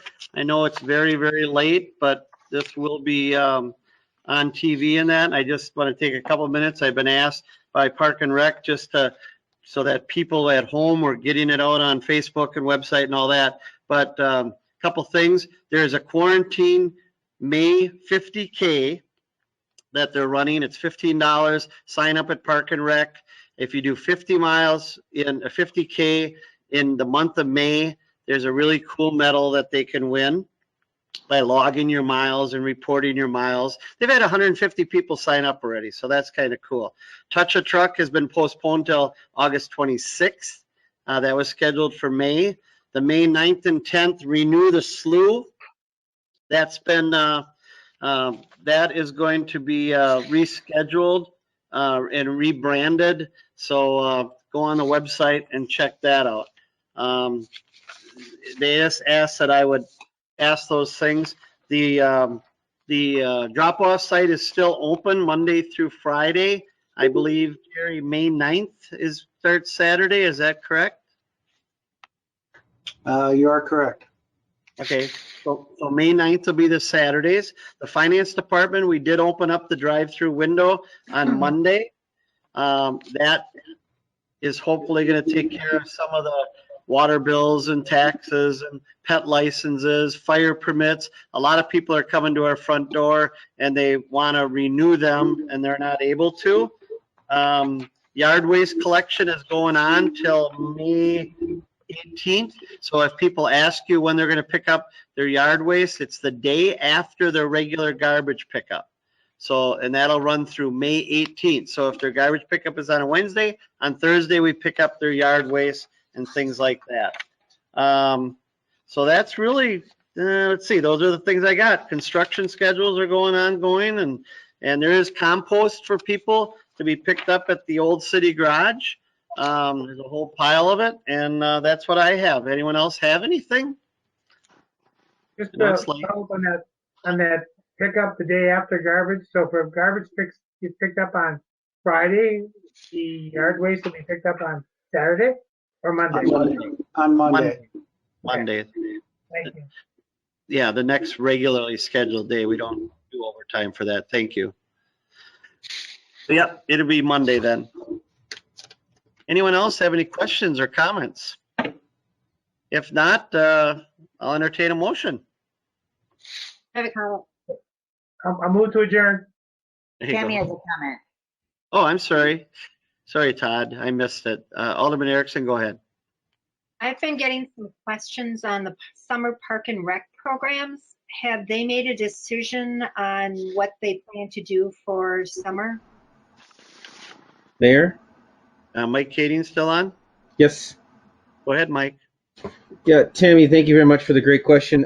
We have not fully made decisions. We're still waiting for some guidance from the governor's office. As you can tell, he's revealed this Badger program, but we don't quite know all the specifics. We do intend to move forward with as much summer programming and fun as we can, but we'll need to comply with however we can roll out the number of people we can meet and host. So we're still playing a waiting game. So when do you anticipate, what is your date where you think you'll know more information on? May 26th. Yeah. Under the governor's new Badger bounce back, theoretically, we could be in a different phase before May 26th. But we don't know that. It'll be based upon those benchmarks and that matrices, so metrics, I should say. Anyone else? Ooh. Alderman Spellman, you want to introduce your guest that photobombed us earlier? She's on my keyboard right now, my cat, and sorry, she kept meowing. She wants me to go to bed, so I think you heard that as well. She likes to be really loud, so. We thought you were being attacked, so we were. But, it's like the weatherman who had son or daughter show up in the middle of the weather. So pretty cool. Yeah. Very good. Anyone else? If not, Todd, you made a motion to adjourn. Second. Is there a second? Alderman Lundrum.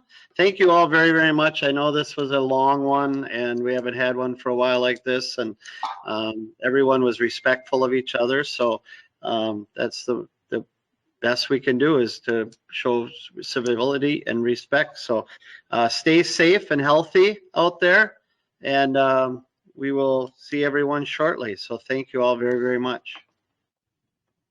We're adjourned. ahead, Mayor. Y'all voted aye.